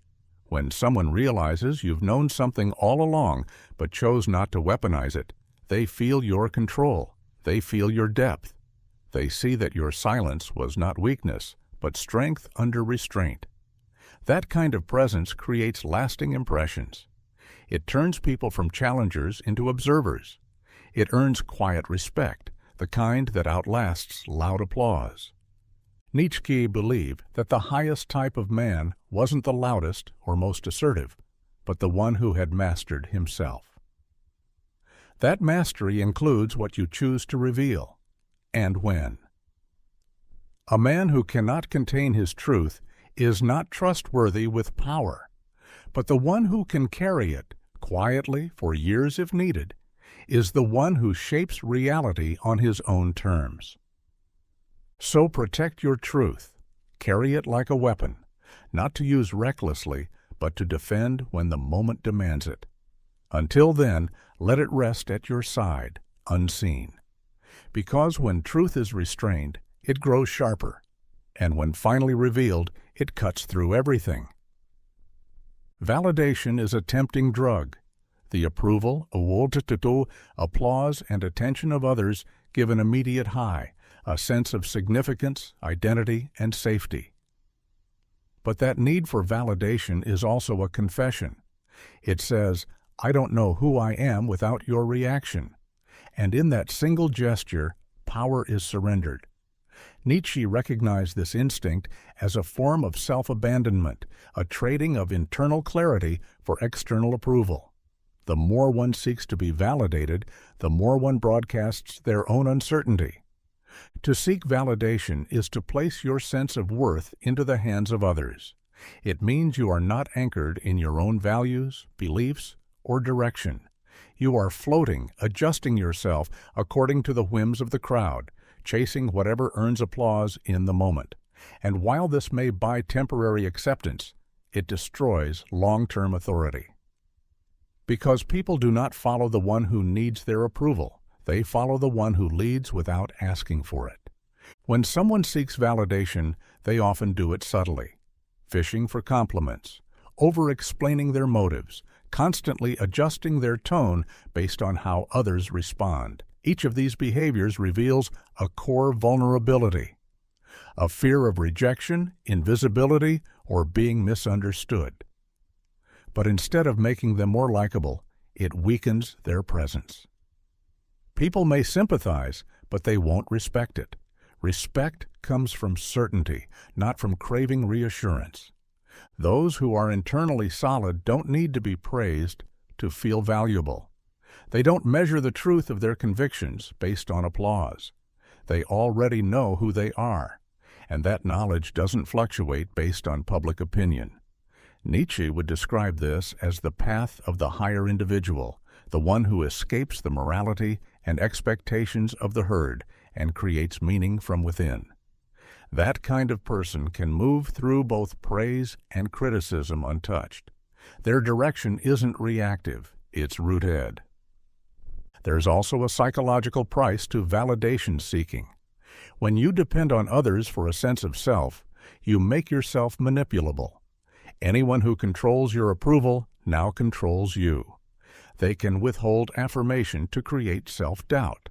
They can offer it to bend your will. And if you're not careful, you'll find yourself living a life that looks impressive on the outside, but feels hollow on the inside. The paradox is this: the less you need validation, the more naturally it comes. People are drawn to those who don't beg for approval. Confidence that doesn't seek attention creates its own gravity. A man who doesn't need to be liked becomes magnetic. A woman who stands alone in her conviction becomes admired, not because they asked for it, but because they didn't. So whenever you feel the urge to be seen, pause. Ask yourself, is this about truth or about validation? Is this expression necessary, or is it performance? The more you can act from internal clarity rather than external craving, the stronger your presence becomes. Because the moment you stop needing to be validated, you stop being vulnerable to control, and that is where real strength begins. In every emotionally charged exchange, there is one unspoken currency: reaction. People don't always want truth. They want to know they can affect you. They want to feel their words landed, their presence shifted you, their power reached under your skin. So they provoke, they insult, mock, exaggerate, cry, or bait. Not because the situation demands it, but because they need proof that they matter. Reaction is their reward. And when you withhold it, when you deny them the gift they crave, you quietly seize control of the entire interaction. Nietzsche understood that those who require emotional response from others are fundamentally dependent. They don't govern themselves, they feed off the attention, anger, or approval of others to feel alive. This need to provoke and pull energy out of people is a form of weakness disguised as strength. The one who truly possesses power doesn't chase reactions. He creates silence. He becomes the mirror, not the echo. By refusing to react, you place others in a strange position. They don't know where they stand with you. They begin to question their performance. Did they fail to land their jab? Did their manipulation fall flat? That uncertainty begins to unravel them. The more they push and receive nothing, no flinch, no rebuttal, no emotion, the more they reveal their desperation. And the more composed you remain, the louder your silence becomes. Reacting validates the other person's frame.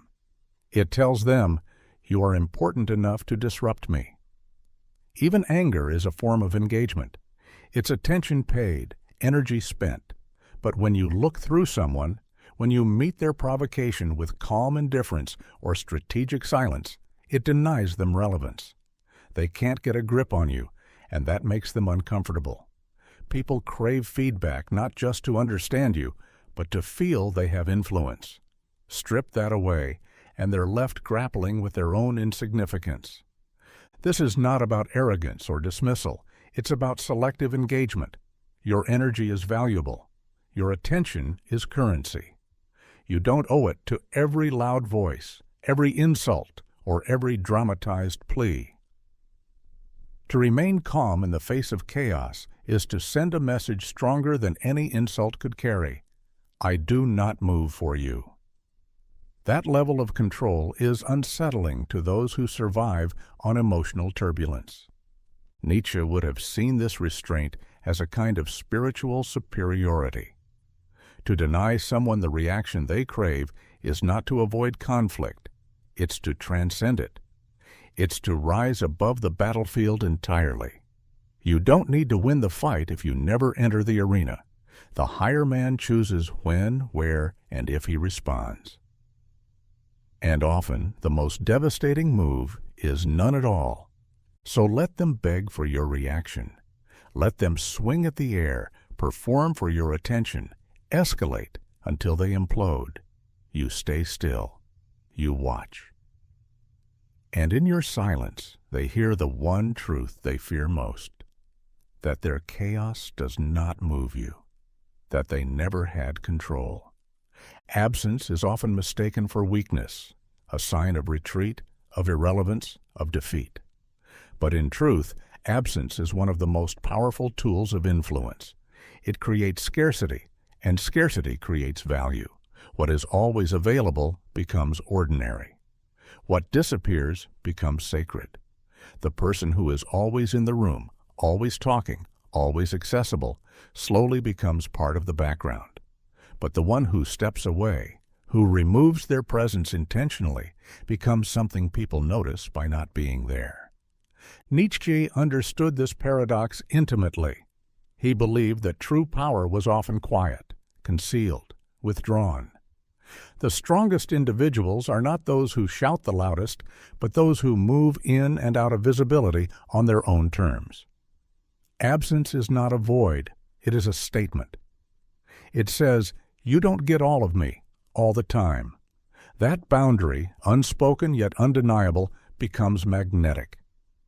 When you leave a space, a conversation, a relationship, a room, with dignity and without explanation, you trigger something psychological, reflection. People begin to analyze your silence, question their last interaction with you, and assign meaning to your disappearance. Often they inflate your absence with more significance than your presence ever achieved. Why? Because presence is easy to ignore, but absence is hard to forget. In influence, timing is everything. Constant presence breeds familiarity, and familiarity breeds indifference. But when you step away, especially after delivering something of value, your absence amplifies your worth. People begin to feel what they once overlooked. This is true in leadership, romance, business, and negotiation. When you're always available, you communicate neediness. But when you're willing to walk away, you communicate strength. And in that absence, your authority grows. Absence also creates space, space for others to reflect, to miss, to recalibrate. Sometimes you gain more by leaving than by staying. When people don't have you to lean on, argue with, or take for granted, they begin to realize what your presence truly meant. Your silence becomes a mirror they can't avoid, and often what they see is their own lack. Nietzsche would argue that the person who can remove themselves without losing their identity is free. They are not bound by the opinions, expectations, or rhythms of the crowd. They control their visibility, their energy, their voice. And in doing so, they hold more sway than the person constantly shouting to be heard. This doesn't mean withdrawing out of fear or passivity. It means understanding the rhythm of presence, knowing when to enter and when to leave, knowing that your absence can sting, inspire, or unsettle far more than your presence ever could. When done with intention, absence becomes an imprint, something people carry in their minds, replay in their thoughts, and attempt to explain long after you're gone. So don't fear stepping back. Don't fear going quiet. If your presence has been intentional, your absence will speak louder than words, and those who once overlooked you will find themselves haunted, not by what you said, but by what they missed when you chose to leave. Mystery is leverage. It is the space between what people know about you and what they assume. And that space, when carefully guarded, becomes the terrain where your influence grows. When you speak carelessly, you shrink that space. You give away pieces of yourself that once compelled curiosity. But when you remain silent, especially when tempted to explain, defend, or clarify, you preserve the one thing that cannot be manufactured, psychological gravity. Nietzsche believed that those who needed to be understood were still servants to the herd. To need others to grasp your motives, your pain, or your genius is to give them power over it.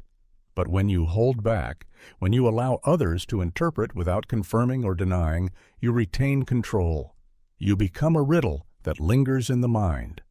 Not because you're manipulative, but because you know the value of restraint. Words, when used too freely, lose their weight. The more you explain, the more you dilute. And what once could have made someone wonder now becomes ordinary, predictable, finished. But when you pause, when you let silence speak in your place, you leave room for others to engage with your mystery. They begin to construct meaning, often projecting more depth and strength than you ever claimed. That projection is powerful. It works for you, as long as you don't ruin it by overspeaking. This principle applies in all kinds of relationships: romantic, strategic, professional. In romance, it's the difference between attraction and neediness. The person who over-explains their intentions becomes less captivating. But the one who speaks just enough to stir emotion and leaves the rest unsaid becomes unforgettable. In leadership, it's the difference between being heard and being respected. The leader who floods every moment with their voice is eventually ignored. But the leader who speaks with precision and only when necessary is remembered. Their silence builds anticipation, and their words feel like events. Remaining silent doesn't mean being distant or evasive. It means knowing that every word has a cost, that some truths are best left unsaid until the moment they have the maximum effect. It's about understanding that the mystery you carry, the things people don't know, are sometimes more useful than the things they do. You don't owe anyone the full story. You don't need to explain your every emotion. If speaking would weaken your presence, then silence is the stronger move. Nietzsche would call this mastery over impulse, the ability to resist the urge to reveal. Most people speak to ease their own discomfort. They hate being misunderstood. They hate silence. But the higher individual sees silence as a weapon, as a filter, as a cloak. Because once you give away your essence, you can't take it back. But if you guard it, if you let others feel your presence without handing it over, you become more than a person. You become a presence. So measure your words. Not all truths serve you, and not all moments deserve your voice. If your words would weaken your mystery, remain silent, and let the silence deepen your legend. Being unreadable is not about hiding. It's about owning the advantage that comes from being unpredictable. When people can't figure you out, they lose the ability to manage, manipulate, or box you in. They have no blueprint, no emotional map, no way to predict your moves. And in that space of uncertainty, power quietly shifts in your favor. Nietzsche understood that transparency, the kind the world praises today, is often a weakness. If everyone knows your motives, your fears, your limits, then they know how to control you. Mystery isn't passive. It's a deliberate shield, a refusal to hand your inner world to anyone who hasn't earned access. It is not the absence of depth. It is the protection of it. When you remain unreadable, people must rely on assumption. And assumption is unreliable. It fractures under pressure. The more someone guesses about you, the more likely they are to misstep. Meanwhile, you stay in control, observing without being observed. Staying unreadable doesn't mean being distant or cold. It means responding with composure, revealing only what serves the moment, and resisting the urge to over-explain. In conflict, it means not showing your emotional temperature. In strategy, it means not revealing your next move. In relationships, it means letting people discover you through action, not declarations. It's not about deception, sir. It's about selectivity. Not everything deserves to be shared. Not every thought needs to be verbalized. The less they know, the more they wonder. This is why silence is such a powerful ally to mystery. Every time you choose not to react, not to clarify, not to match the emotional intensity of others, you remain unreadable. That stillness unsettles people. It forces them inward. They begin to ask themselves questions they would normally ask you.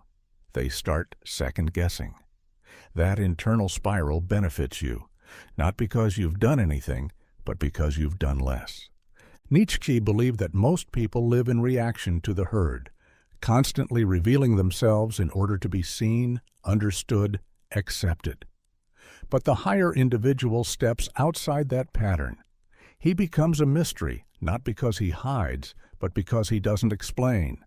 He acts with purpose and lets others interpret the meaning. Some will call him cold, others will call him powerful, but no one will call him weak. Mystery commands respect. It makes people cautious. It makes them think twice before approaching you with manipulation or flattery.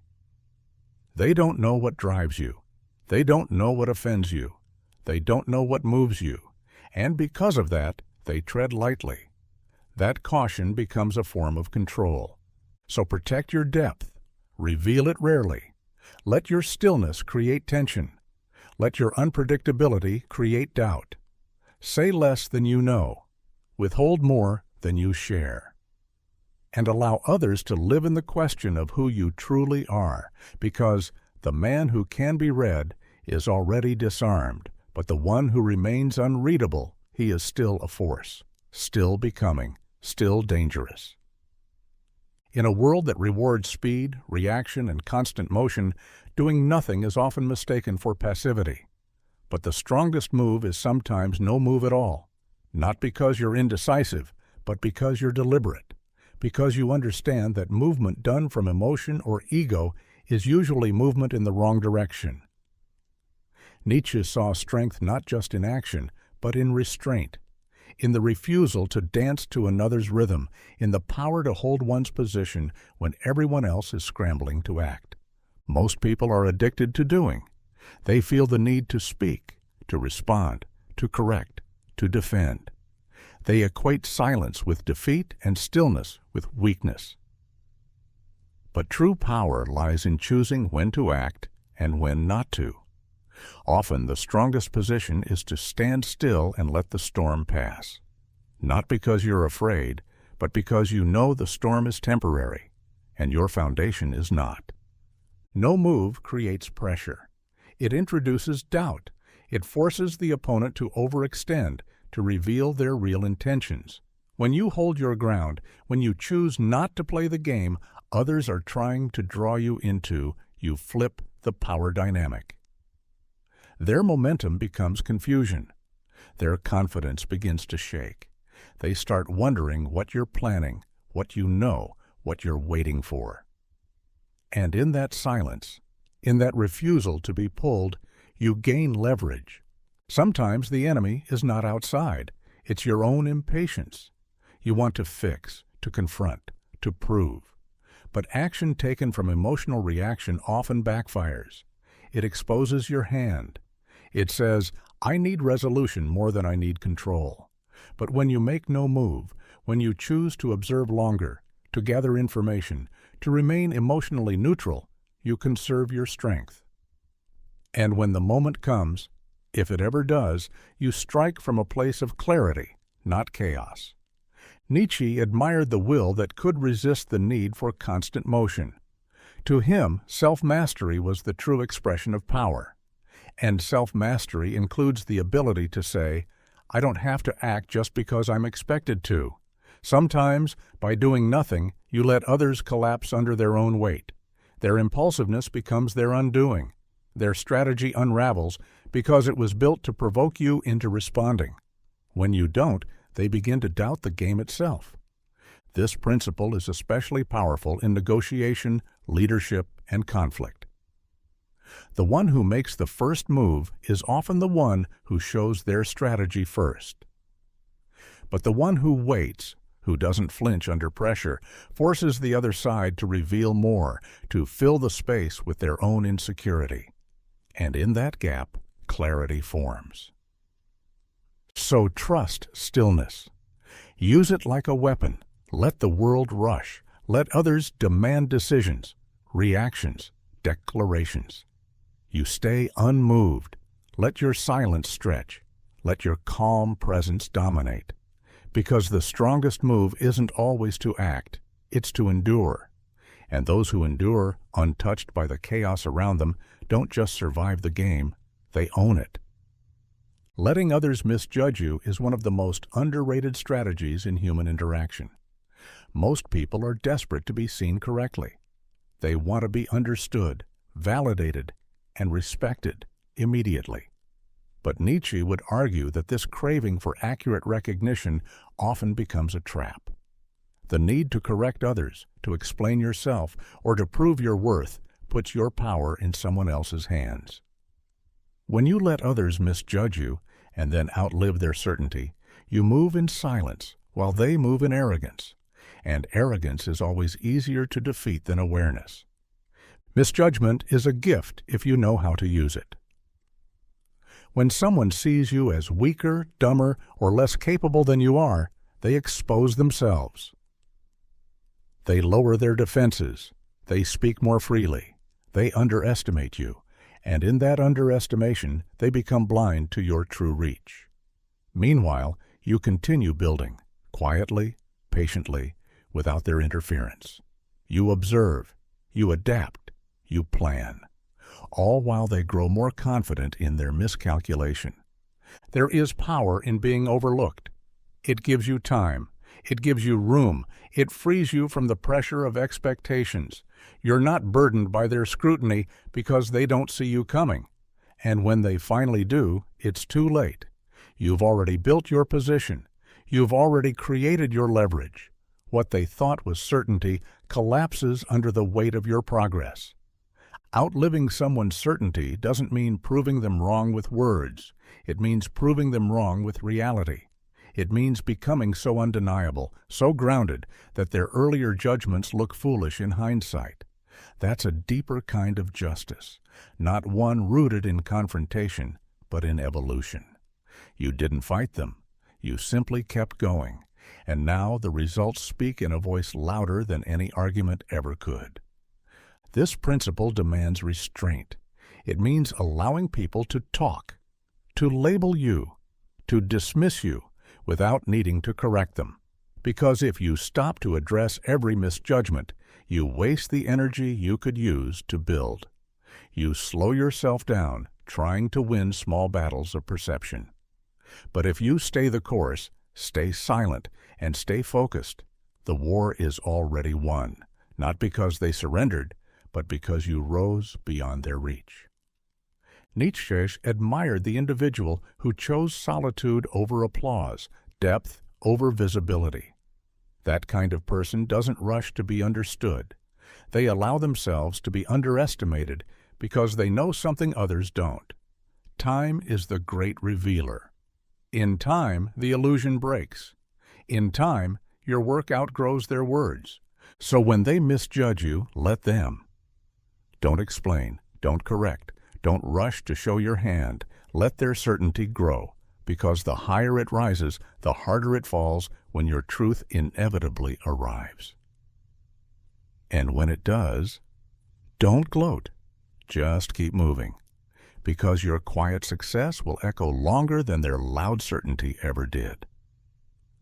Most people don't realize they're being played until it's too late. They think they're in a conversation, a negotiation, a relationship, when in fact they're in a test of control, of power, of boundaries. And by the time they start to sense the rules shifting, they're already entangled. That's why the most strategic move is not to win the game, it's to walk away before they even know it's a game. Nietzsche would argue that true power is not in dominating others, but in being so free, so self-contained, that you refuse to be drawn into dynamics designed to consume you.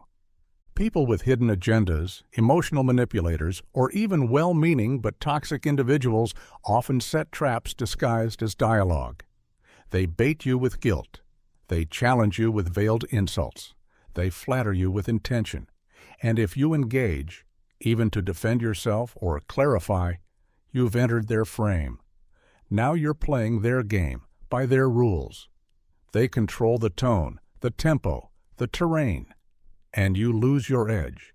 But when you walk away early, before the stakes are declared, before the first emotional hook lands, you deny them the most valuable thing they're seeking, your energy. That's what every game depends on, not just your presence, but your emotional participation. Your need to be right, to be liked, to be fair. If you can spot the setup before it tightens and leave with dignity and silence, you win by refusing to play. This requires awareness. It demands that you not be flattered by attention or pulled by guilt. It requires that you stay rooted in your values, even when someone presents a tempting offer or a seemingly harmless interaction. Often what appears like curiosity is surveillance. What sounds like praise is a test. What feels like conflict is actually control. And the moment you sense the undercurrent, the moment you feel the energy shift, that's when you walk. Not with anger, not with explanation, but with clarity. Walking away early is not weakness, it's wisdom. You don't lose by not playing. You lose by playing someone else's game when your outcome was never part of the rules. Nietzsche's concept of the higher individual, the sovereign soul, was someone who didn't live reactively. Someone who did not seek to win in the arenas built by others, but who created their own path, their own terms. Sometimes that means choosing absence over applause, distance over validation. When you walk away before they even realize you've disengaged, you leave them confused. They're still preparing for a debate that will never happen. They're still rehearsing a manipulation that will never land. And in that void, your silence echoes. It becomes a statement. You never had access to me. That message burns deeper than any confrontation. So learn to walk early, before the drama builds, before the test is obvious, before the lines are drawn. Let them discover too late that you were never really there. And by the time they realize it was a game, you're already gone. And they're left playing alone. Power does not belong to the one who attacks first. It belongs to the one who remains standing at the end. There's a deeper strength in restraint, in holding back, in waiting, not out of fear, but out of control. Striking first is often an act of insecurity, an attempt to preempt threat, assert dominance, or release internal pressure. But those who strike first often reveal themselves too early. They show their fears, their intentions, their weaknesses, and in doing so, they lose the advantage of ambiguity. Nietzsche understood that true strength lies in the ability to endure, to observe, to absorb, and to outlast. To never be the one who falls doesn't mean being passive.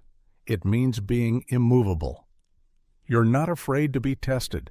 You're not seeking conflict, but you're not avoiding it either. You know that if it comes, you'll be ready. While others lunge forward to prove themselves, you stay rooted. You let them expend their energy. You let them show their hand. Then, when the moment is right, if it comes at all, you move with precision, not panic. This mindset requires discipline.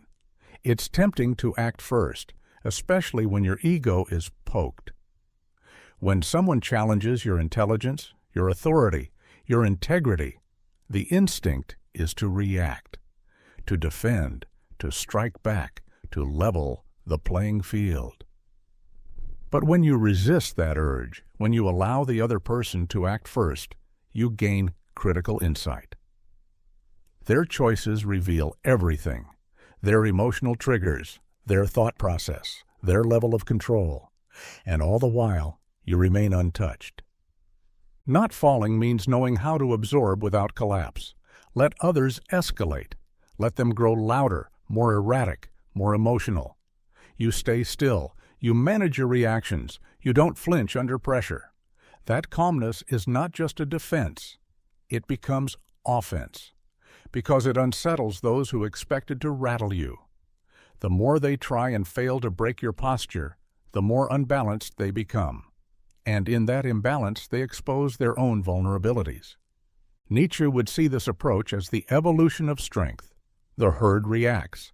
The sovereign man reflects. The herd strikes to be seen. The sovereign strikes only when silence is no longer useful. To not fall is to win without rushing, without seeking recognition. It's to remain unbroken, not because you never faced pressure, but because pressure is where you're most stable. In relationships, this principle changes everything. You don't start fights to prove you're strong. You don't chase arguments or dominance. You simply hold your ground. You remain consistent. And when things go wrong, when others stumble or try to pull you into chaos, you don't fall with them. You remain. And your endurance becomes your reputation. So don't be the one who strikes first out of fear or ego.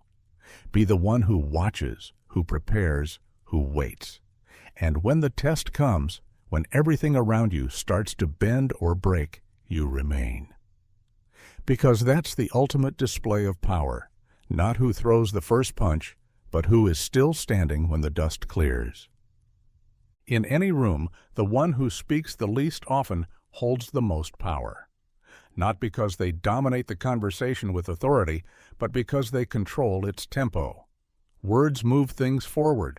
They commit, reveal, and accelerate. But silence? Silence slows everything down. It forces others to fill the space, to adjust their rhythm, to second-guess their momentum. The one who speaks least decides when things move, and that makes them the unseen conductor of the entire interaction.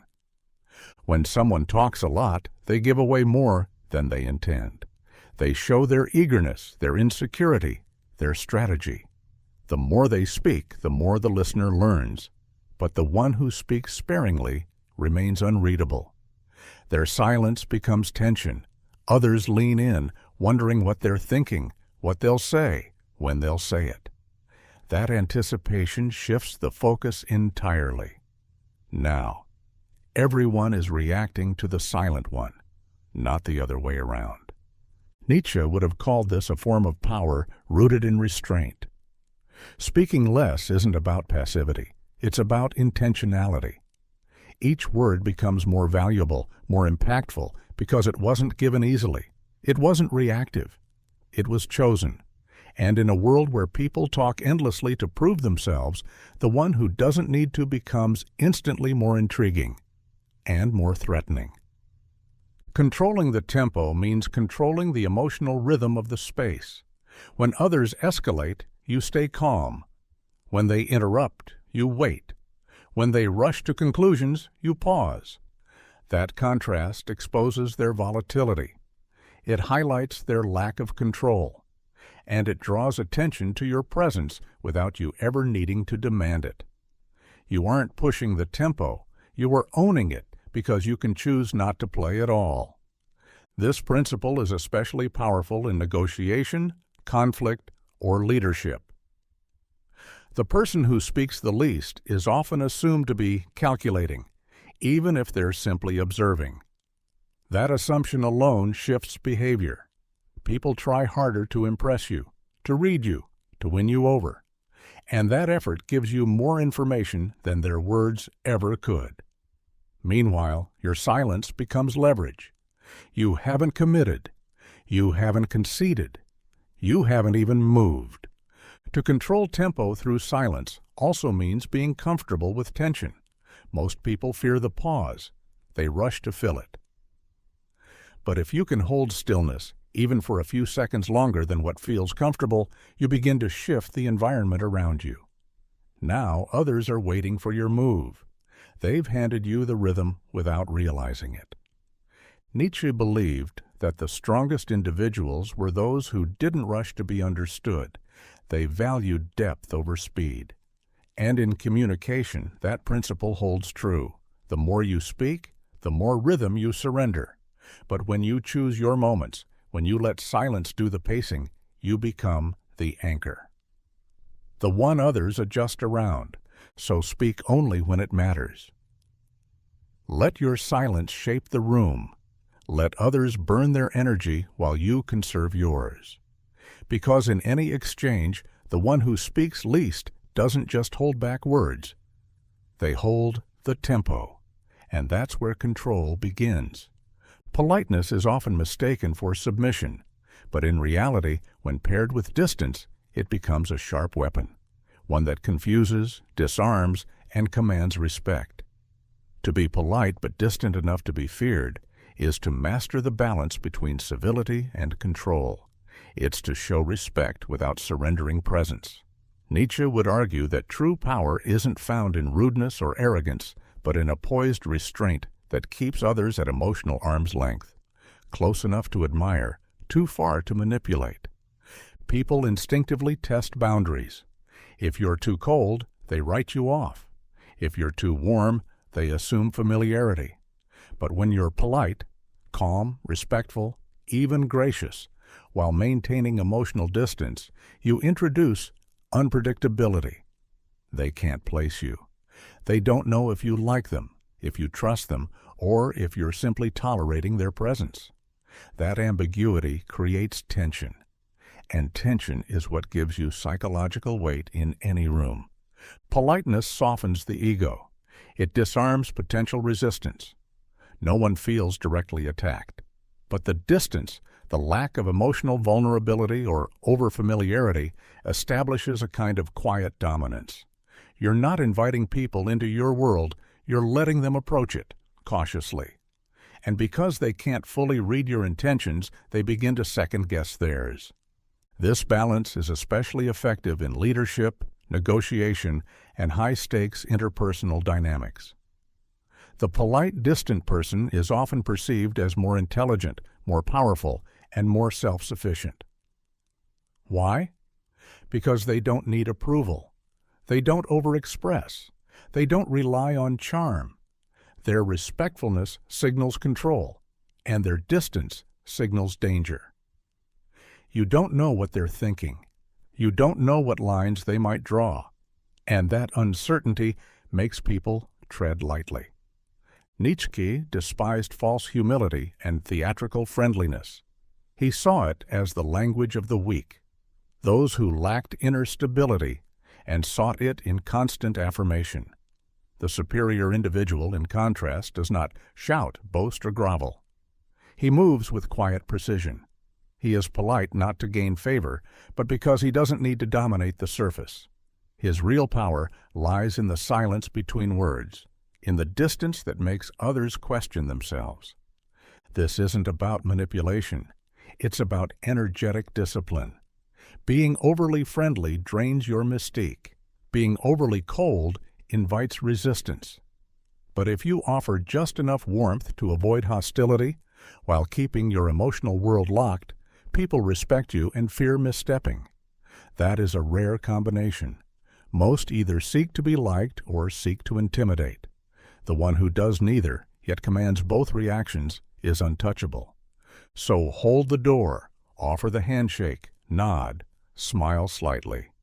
But never overshare. Never get pulled into the emotional current of others. Keep something in reserve, your thoughts, your feelings, your strategies. Let others sense that behind the polite exterior is a force they don't want to provoke, because the calmest face often hides the sharpest mind, and the man who is polite, yet distant enough to be feared, is rarely challenged, because no one knows exactly what he might do if he were. When someone feels the urgent need to explain themselves, they've already surrendered control. Explanation is often not about clarity, it's about insecurity. The more someone explains, the more they reveal their fear of being misunderstood, of losing your approval, of appearing weak or wrong. Nietzsche understood that the deeper motive behind excessive justification is the desire to be validated. And the moment someone needs that validation from you, they are no longer equal in the exchange. They are exposed. Their need to explain creates a shift in power. It means they are reacting to you. It means they see your silence, your pause, or your disapproval as something they must correct or manage. That's your leverage. You haven't demanded anything. You haven't raised your voice. You haven't even pressed them. but they feel compelled to fill the silence with justification. They start to clarify their intent, repeat their points, backtrack, soften their tone, not for the truth, but to regain control. And in doing so, they hand it to you. This dynamic plays out constantly in negotiations, arguments, business meetings, even personal relationships. The person who can remain silent, measured, and unmoved creates an invisible pressure. Others begin to project. Did I say something wrong? Are they upset? Do they believe me? These questions begin to swirl in their head, and without you saying a word, they begin to overcompensate. They talk more, they offer more information, they show their cards, all while you simply observe. To use this leverage well, you must master your own need to explain. You must resist the pull of defensiveness. You must be okay with being misread, with holding silence, with letting your presence speak for you. When someone else is over-explaining and you do nothing to interrupt, no nodding, no rescuing, no approval, you create a vacuum. That vacuum forces them to dig deeper into themselves. It's a subtle dominance, not by aggression, but by withholding. Nietzsche admired the person who lived above the opinions of others, the individual who didn't explain because he didn't need to be understood. That kind of self-possession is rare and powerful. When you don't seek to convince, you suggest that your truth is self-evident. When you don't rush to clarify, you suggest that your words carry weight without apology. And when others do explain, do rush, do scramble to be seen in the right light. Their vulnerability becomes visible. This doesn't mean using people's explanations to humiliate them. It means using the moment to see them more clearly. Their need to explain reveals their values, their fears, and their emotional equilibrium. The more they talk, the more you learn. The more you remain still, the more control you maintain. So hold your tongue. Let others speak. Let them run in circles around your silence. And when they reveal too much, when they expose what they're trying to hide, remember, you didn't take anything from them. They gave it to you. Their need to explain was your leverage all along. When someone accuses you, they're not just attacking. They're often hoping to provoke a reaction. They want a defense, a justification, a counterattack. Why? Because the moment you defend yourself, you validate their frame. You enter their arena.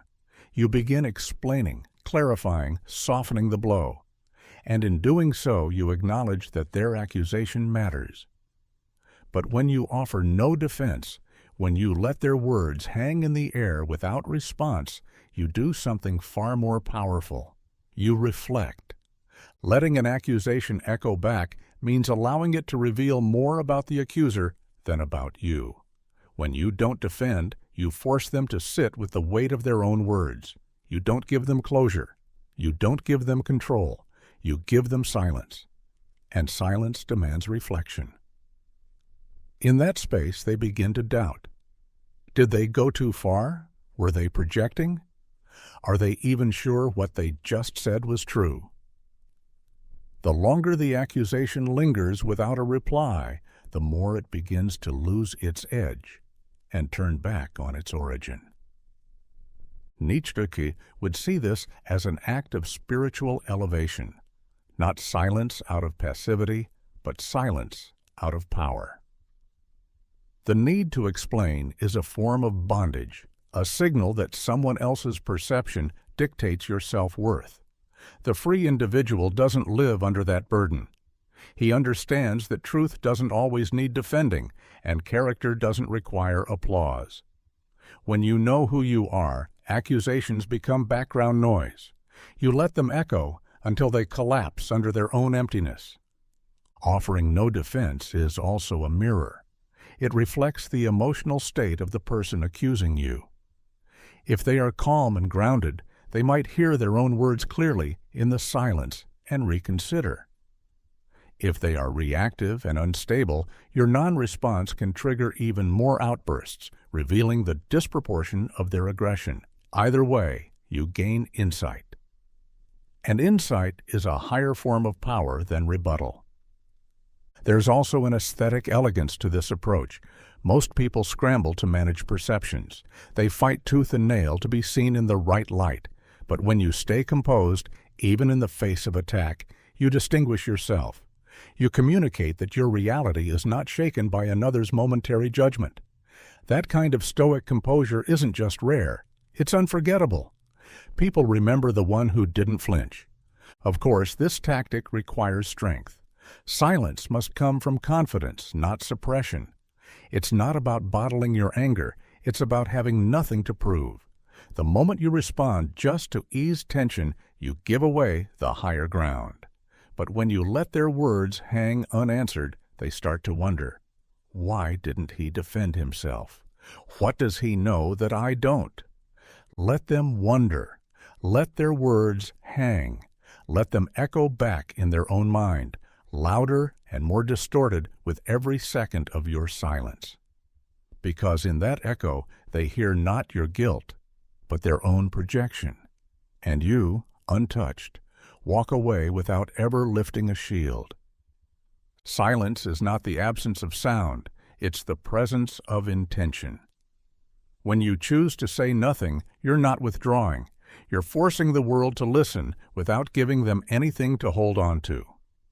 Silence done right is not passive. It's powerful. It creates pressure. It shifts dynamics. It demands attention in a way words often fail to.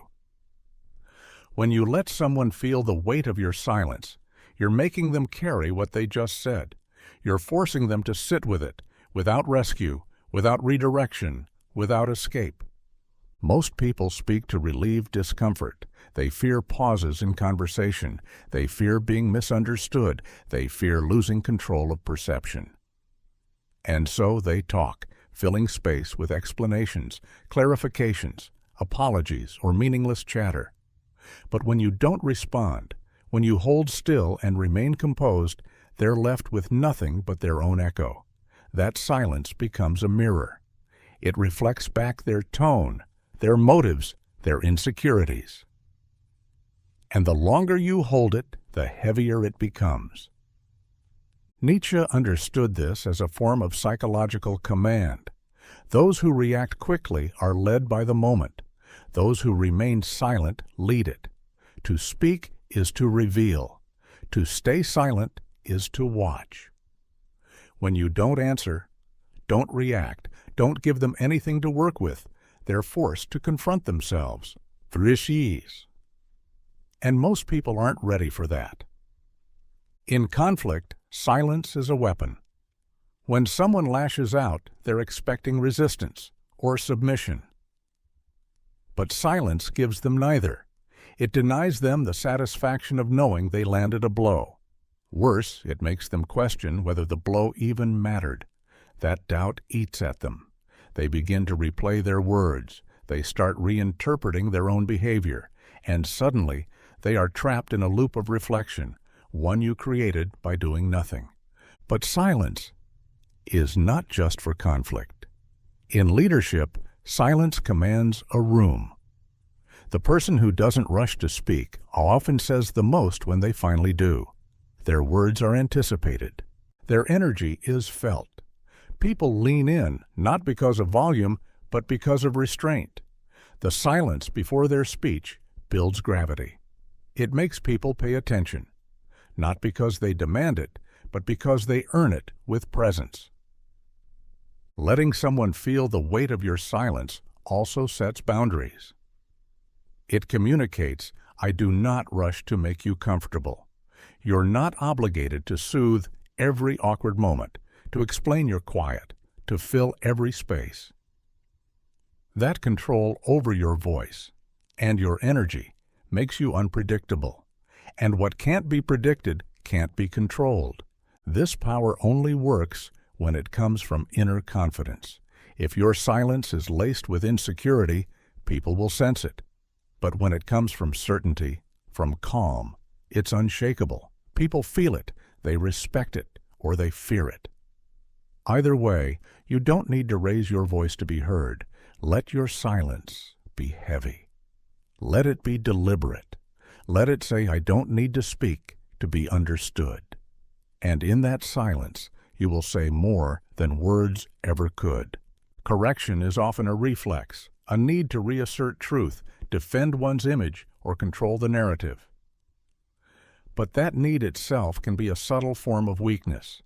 The moment you feel compelled to correct, you're admitting that someone else's misunderstanding has power over you. Nietzsche would argue that the higher individual is not bound by the opinions of others. He does not react to misjudgment. He transcends it. And that's the point. Don't correct. Rise above the need. Most people waste their energy correcting others not for the sake of truth, but for the sake of ego. Someone misquotes them, misunderstands them, or makes a shallow judgment, and they rush in to defend, to clarify, to fix it. But what if you didn't? What if you simply allowed the misjudgment to pass like wind through trees, untouched by your need to be seen clearly? This is not indifference. It is power. It means that your self-perception is so solid, so internally rooted, that no external distortion can rattle it.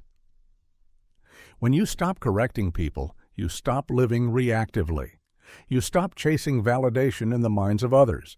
And ironically, when you do that, when you stop fighting to be understood, people begin to take you more seriously. Because the man who doesn't need to explain himself appears to understand himself fully. Correction is also a transaction. When you correct, you give energy to the other person's version of you. You acknowledge it. You step into their frame. And now you're playing their game. But when you stay silent, when you let their assumption fall flat, you remain in your own frame. You stay above. You don't descend into debate. You rise into detachment. In conversations, especially heated ones, withholding correction can completely shift the dynamic.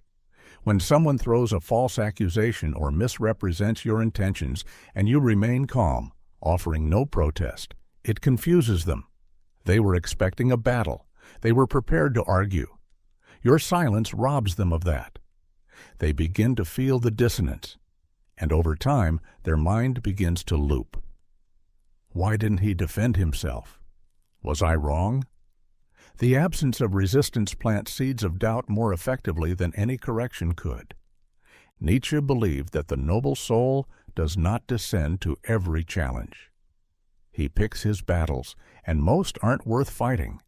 The energy you would use to explain or correct is better spent building something undeniable. Let your results speak. Let your character unfold in actions, not counterpoints. Those who truly matter will eventually see you clearly. Those who don't are not your concern. So next time someone gets you wrong, let them. Let their misunderstanding echo in the empty space you leave behind. That space, unfilled by your explanations, becomes a mirror. They'll see what they projected. And you? You'll still be moving forward untouched, above the noise, above the need. Because when you no longer need to correct, you've already won something deeper, freedom. To enter a room and be felt before being heard, that is presence. And when that presence is held without explanation, without justification, it becomes almost divine. Presence without explanation makes men gods not because they are worshipped, but because they command reverence without asking for it.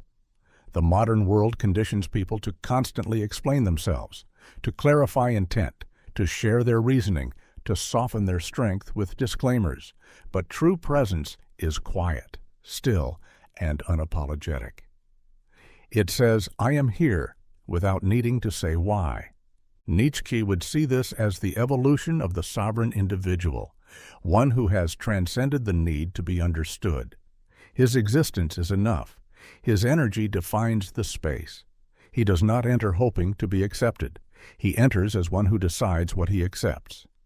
And this detachment from explanation is what separates the common from the remarkable.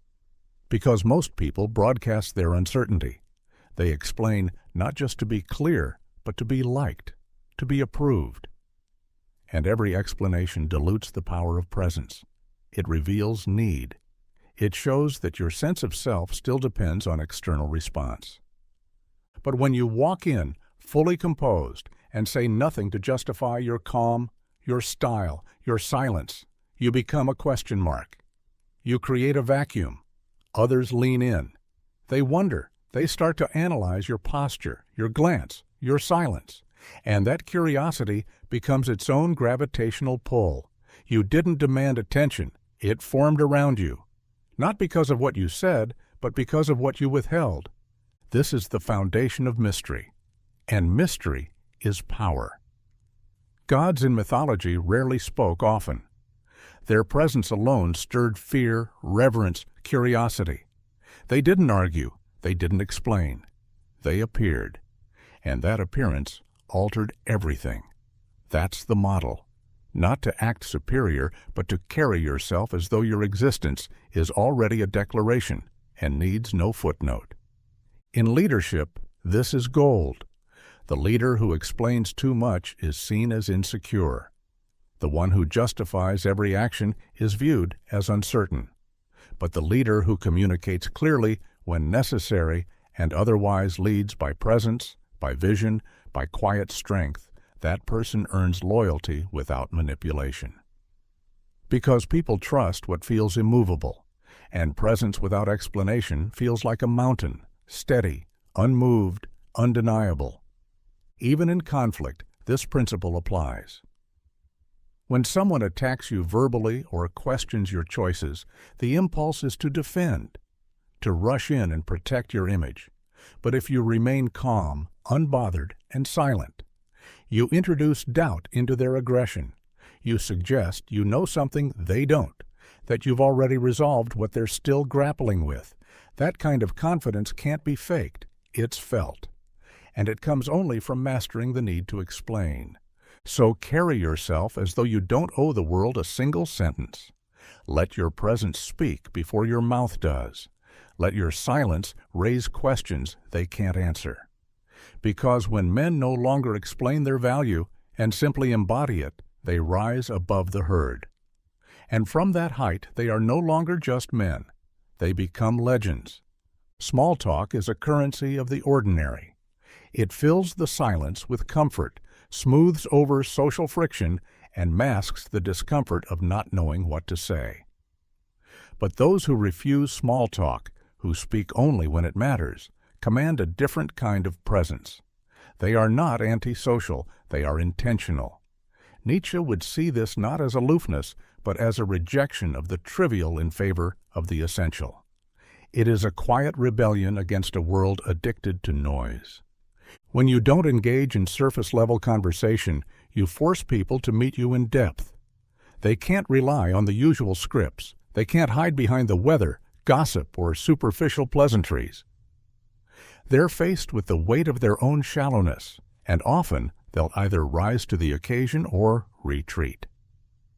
And that's exactly the point.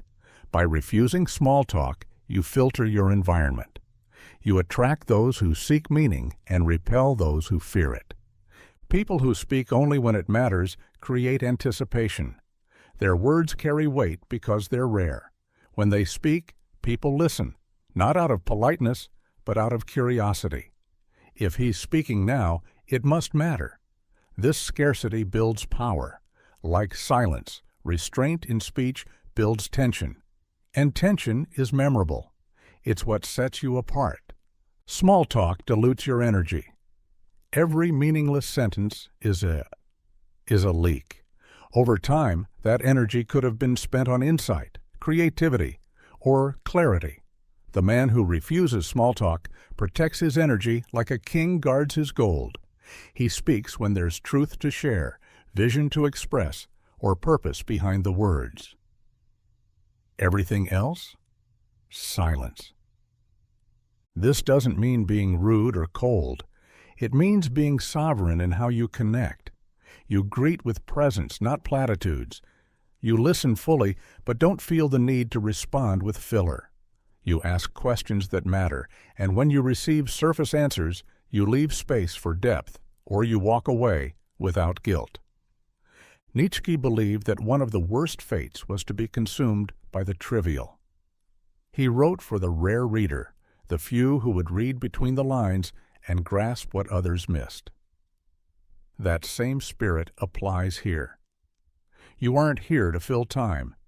You're here to build meaning.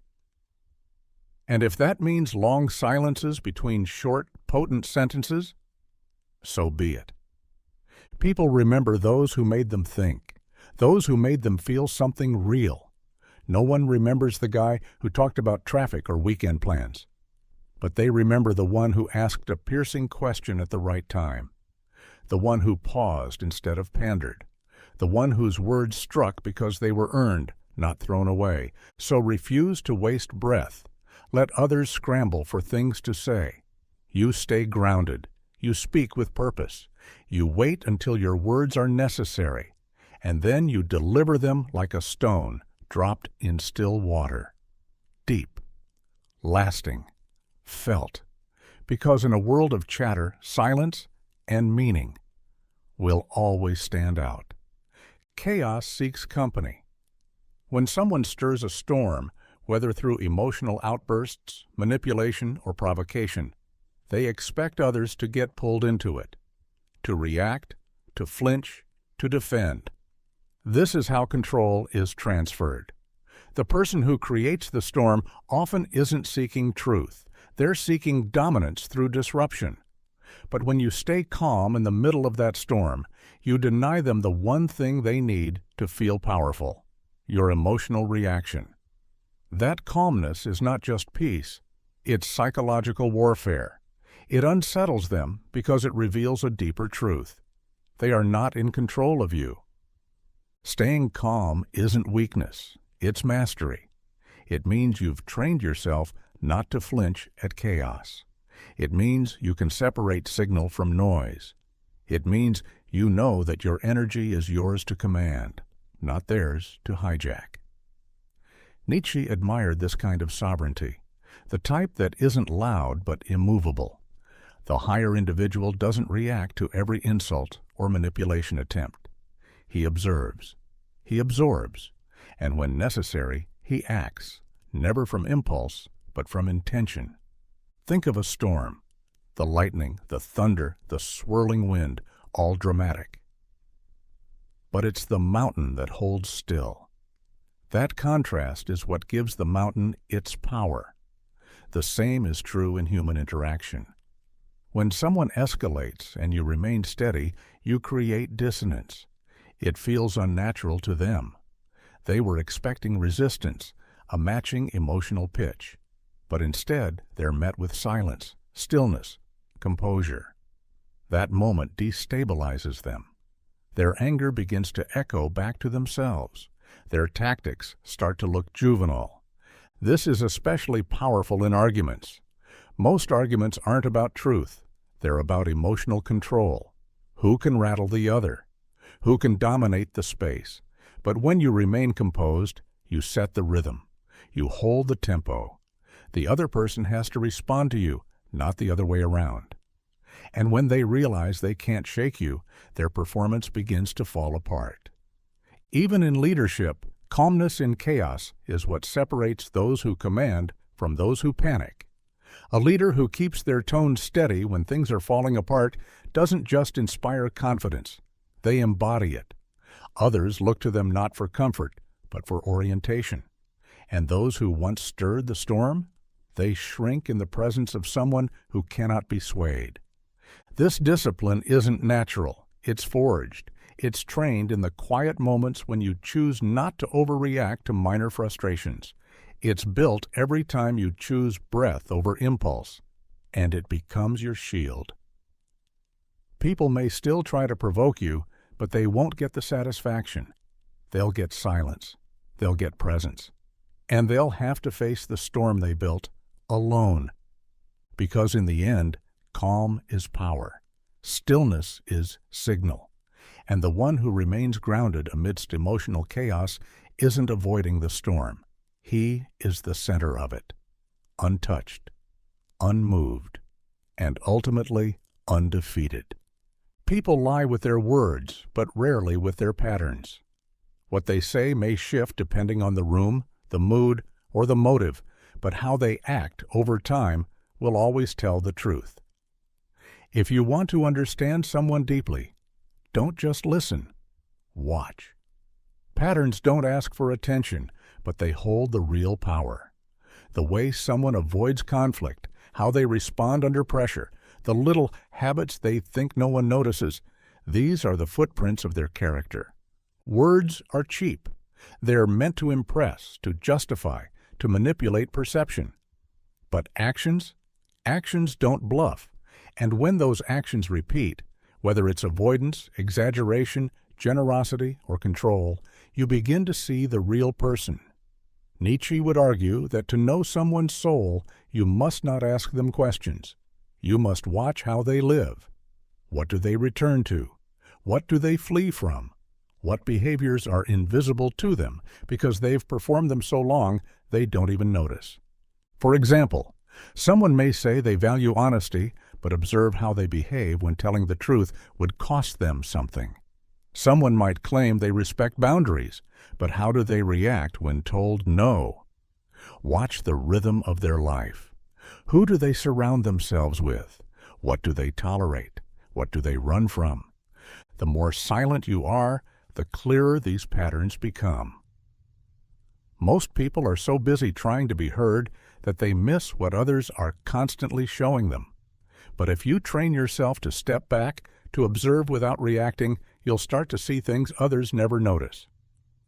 Like how someone interrupts when they feel insecure, or how they shift blame when they're afraid, or how their kindness disappears the moment they don't get what they want. Patterns also reveal hierarchy. Who do they prioritize? What triggers them? Where do they betray their values for comfort or approval? This is where the truth lives, not in a single conversation, but in the repetition of behavior. When you notice a pattern, you notice intent. And when you notice intent, you understand strategy, conscious or unconscious. But this kind of watching requires restraint. You can't let your ego interfere. You can't jump to conclusions. You must learn to delay judgment long enough to gather real data. You must let people show you who they are across time, across settings, across pressures. Most people will eventually repeat themselves. They can't help it. We are creatures of habit, not slogans. Nietzsche believed that truth is rarely found in what is said plainly. It's hidden behind masks, behind postures, behind gestures too small for words. If you can train yourself to watch without reacting, to notice without rushing, you'll begin to read people like maps. Their inconsistencies will expose their insecurities, their rituals will betray their loyalties, and their excuses will whisper their fears. So listen, yes, but watch more. In the end, it's not the promises they make that tell you who they are. It's the patterns they live. And patterns, unlike words, never lie. Direct answers satisfy curiosity. But indirect answers, they awaken doubt. And doubt is far more powerful than certainty when you want to influence someone's thinking. The person who answers every question directly becomes predictable. They relieve tension, provide closure, and end the conversation. But the one who resists giving clear answers, who responds with reflection, redirection, or silence, doesn't just withhold information. They provoke introspection. They make the other person work for understanding. And in that work, transformation happens. Nietzsche believed that great minds don't offer truths like meals on a platter. They lead others to discover truth for themselves, because that's the only kind of truth that lasts. When you give someone an answer, they may agree or disagree, but when they arrive at the insight on their own, through the right question, the right silence, the right nudge, they own it. It doesn't feel imposed. It feels earned, and that ownership changes them. To never answer directly is not to be evasive. It's to operate on a different level. It's to recognize that many questions are not about information. They're about emotion, about status, about control. People often ask to test you, to assert power, or to validate themselves. A direct answer reinforces their frame, but a thoughtful redirection forces them to confront why they're asking, and whether the question itself is even valid. Imagine someone demands, "Do you think I'm wrong?" The expected path is yes or no, but the stronger move is to ask, "What makes you uncertain about your position?" Now the game changes. You've shifted the burden of proof. You've created tension. They were ready for a debate, not a mirror. And in that unexpected moment, their own mind becomes the battlefield. This tactic is especially effective in leadership, mentorship, or negotiation. When someone asks you to solve their problem, don't hand them the answer. Ask them what they think first. Ask them what they've tried. Ask them what outcome they're afraid of. Let the silence grow. Let their thoughts expand. The moment they begin to question themselves, you've created internal movement, not just external obedience. Even in personal relationships, indirect answers can maintain power. Not because you're hiding, but because you're cultivating space. Space for maturity. Space for reflection.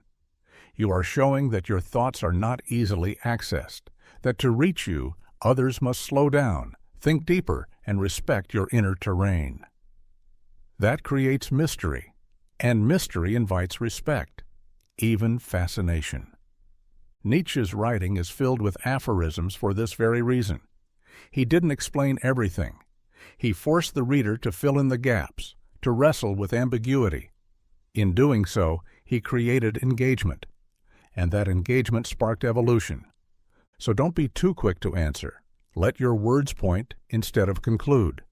Let your presence challenge instead of confirm, because the person who answers directly may win a moment. But the one who awakens self-questioning, he shapes destinies, one thought at a time. There's a unique kind of fear that silence creates, not the silence of absence, but the silence of observation.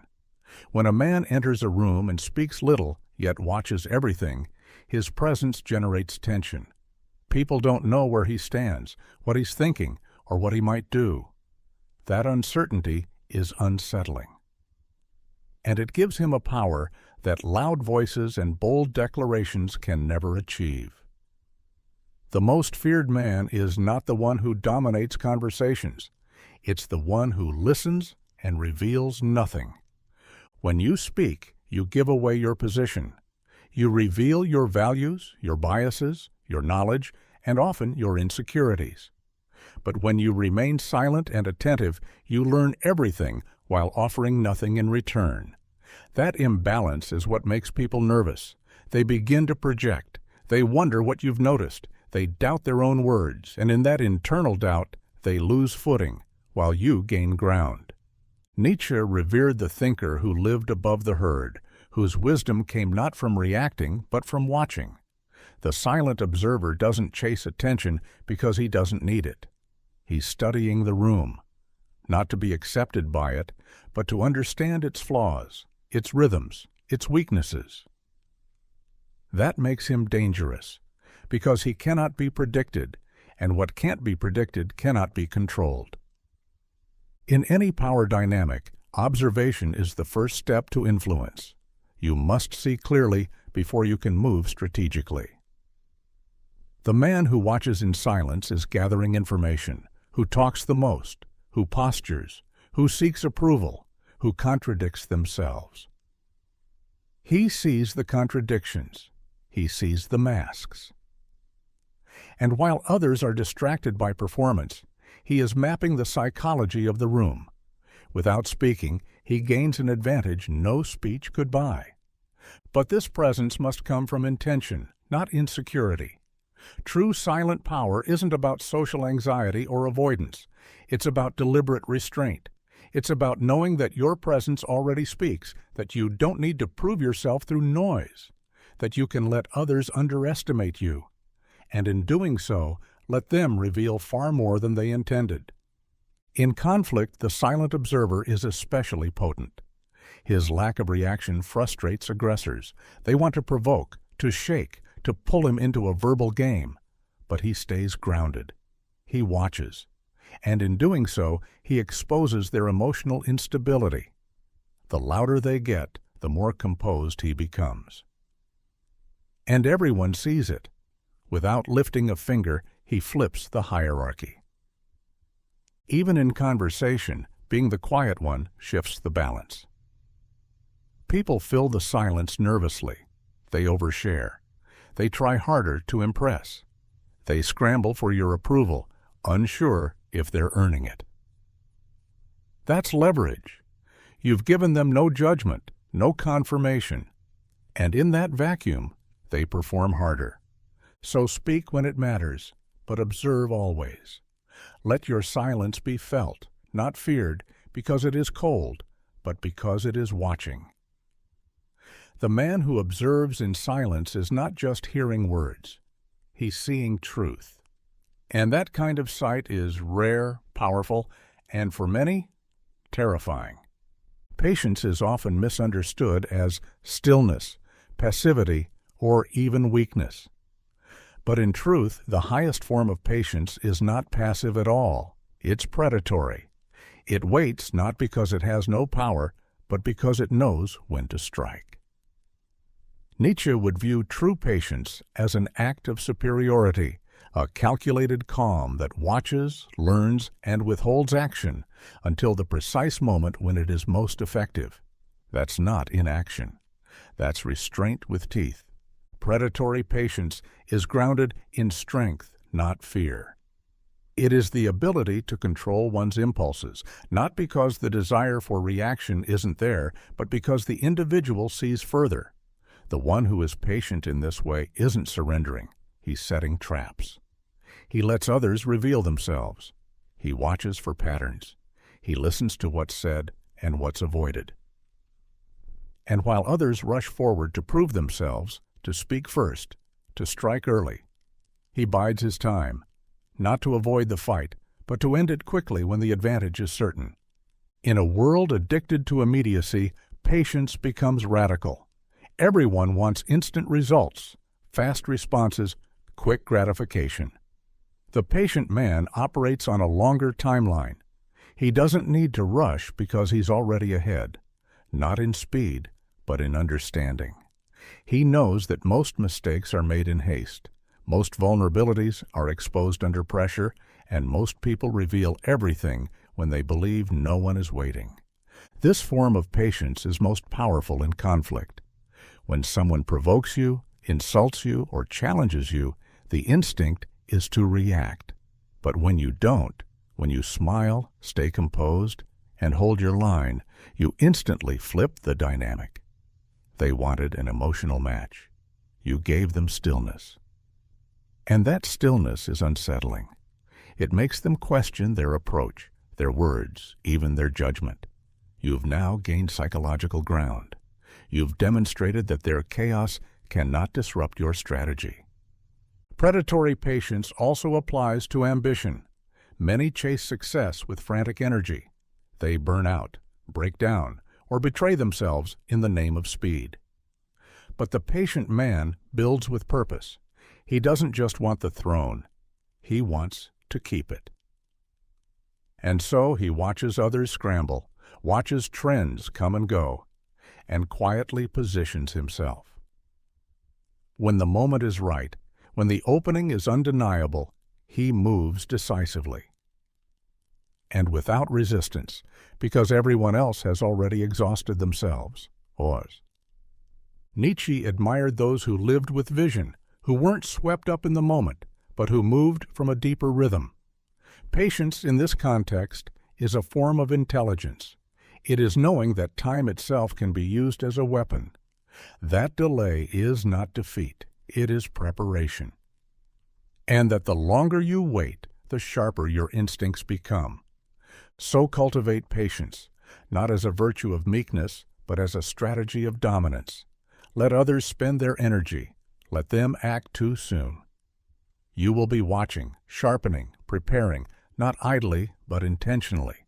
Because when you move, it won't be out of impulse. It will be checkmate. Stillness is easily misread by the untrained eye. In a world addicted to movement, noise, and assertion, stillness looks like indecision or weakness. But this misinterpretation is where your greatest leverage lies. Let them underestimate your stillness. Let them assume you are passive, hesitant, unsure.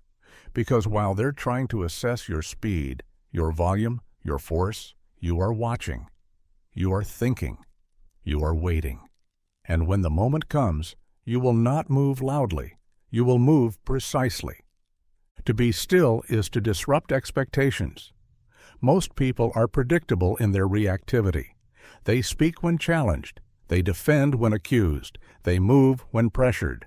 But the one who remains still, composed, unreadable, that person cannot be anticipated. And what cannot be anticipated cannot be controlled. That's why stillness is feared by those who understand power and underestimated by those who don't. Nietzsche saw stillness not as inaction, but as inner mastery. It's the quiet of the mountaintop, not the silence of the void. It's what happens when you no longer need to prove your value in the moment. Stillness is the weapon of the one who doesn't compete on noise, but on depth. The one who doesn't react to every stimulus because he chooses what is worthy of response. And because he chooses so rarely, each movement means something. When others underestimate your stillness, they begin to project. They think you're slow. They think you're afraid. They speak too freely. They act too soon, and they reveal too much, all under the assumption that you're not a threat. This is when your stillness begins to work for you. It lulls them into comfort, even arrogance. And in that arrogance, their guard drops. They underestimate you because they cannot read you. And by the time they realize their mistake, it's too late. In relationships, stillness is the foundation of mystery. You're not distant. You're sovereign. You don't fill silence to make others comfortable. You don't rush to react. And this forces others to question, what is he thinking? Where does he stand? What does he know that I don't? That quiet ambiguity becomes psychological gravity. It pulls people in. They want to understand, to unravel, to see you. But you remain still, not to hide, but to lead. In negotiation, stillness is tension. When you don't respond immediately, when you hold your line without flinching, the other side begins to doubt. They begin to negotiate with themselves. You've made no argument, yet they start to shift. Because your stillness suggests something they can't name, power perhaps, or preparation, or worse, indifference. And people fear what doesn't need them. Stillness does not mean you do nothing. It means you move only when it matters. And when you do, your action will carry all the weight of the silence that preceded it. So let them laugh, let them assume, let them relax, because your stillness is not weakness. It is a strategy, a warning, a trap. Silence can be unsettling, but only when it lacks purpose. When your silence feels intentional, it becomes a presence in itself, not a void, but a force. Most people fear silence because they associate it with ignorance, disinterest, or weakness. But Nietzsche would have recognized a deeper truth.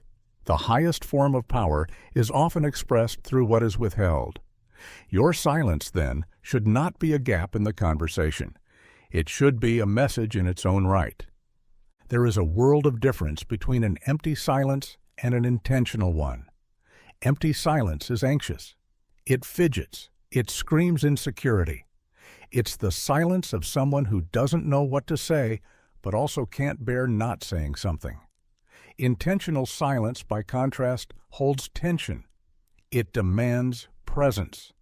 It tells the room, I speak when I choose, not when I'm expected. This silence makes people lean in, not out. It draws them toward you because it suggests something is being considered, not avoided. When you're silent with intention, you shift power. You take control of time. You no longer follow the rhythm others impose.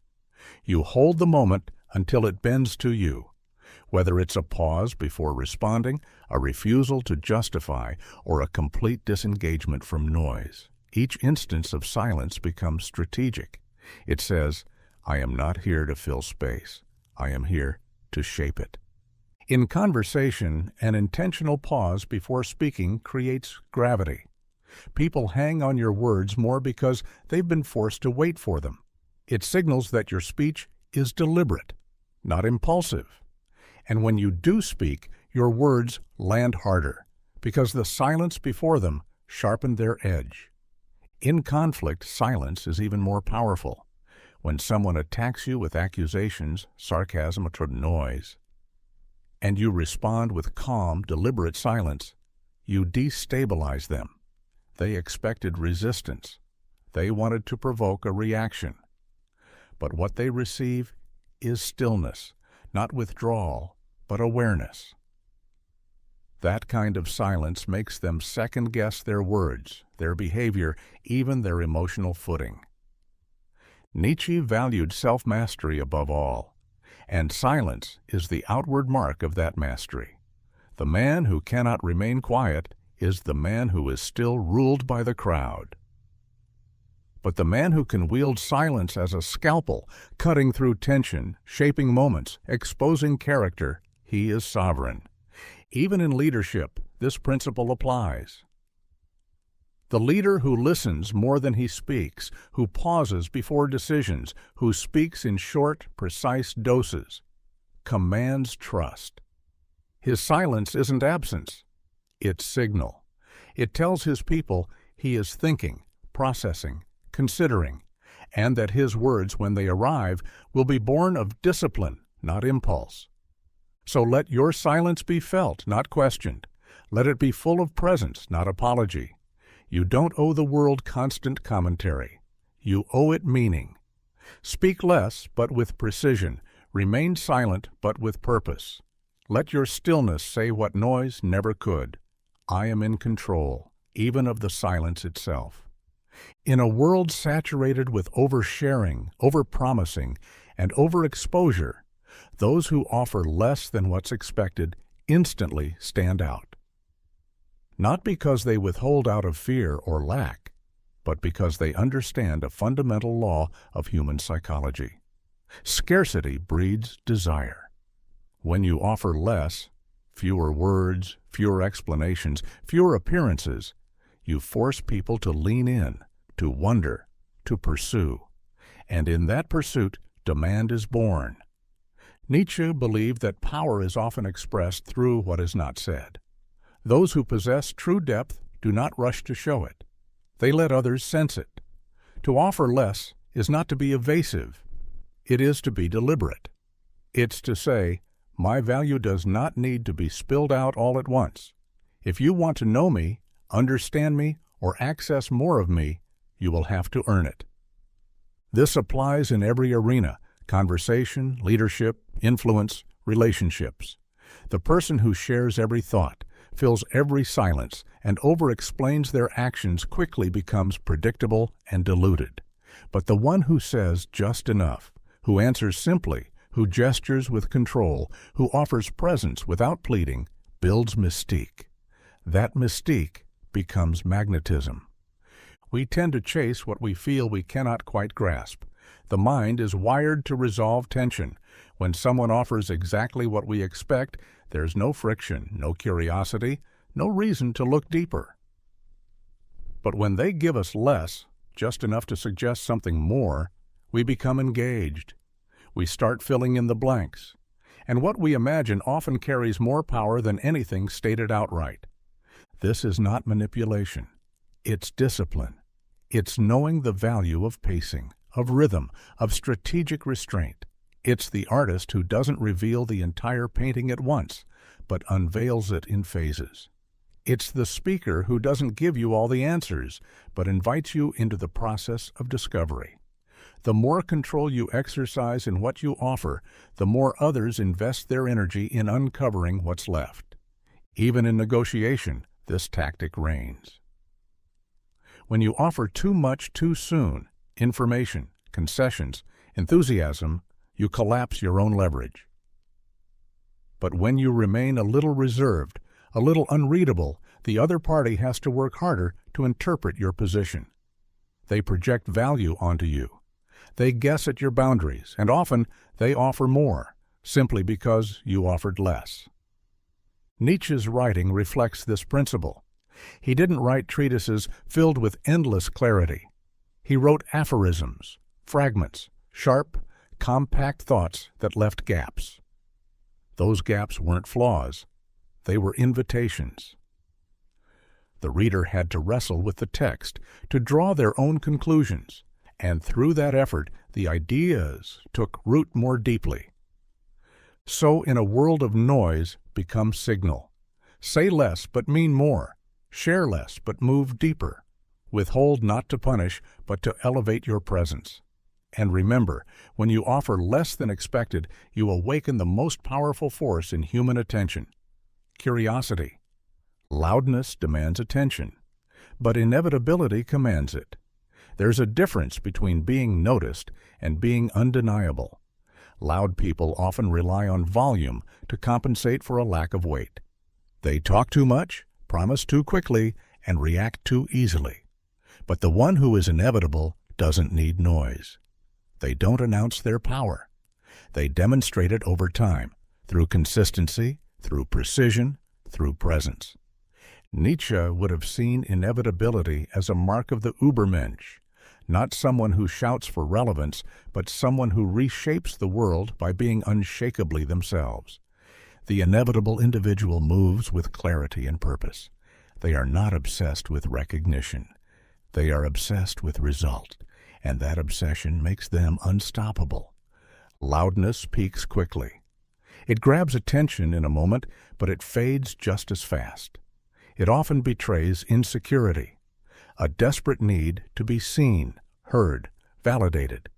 But inevitability builds quietly. It's forged in solitude. It's the product of daily decisions, of unglamorous discipline. While others broadcast their ambitions, the inevitable one becomes them.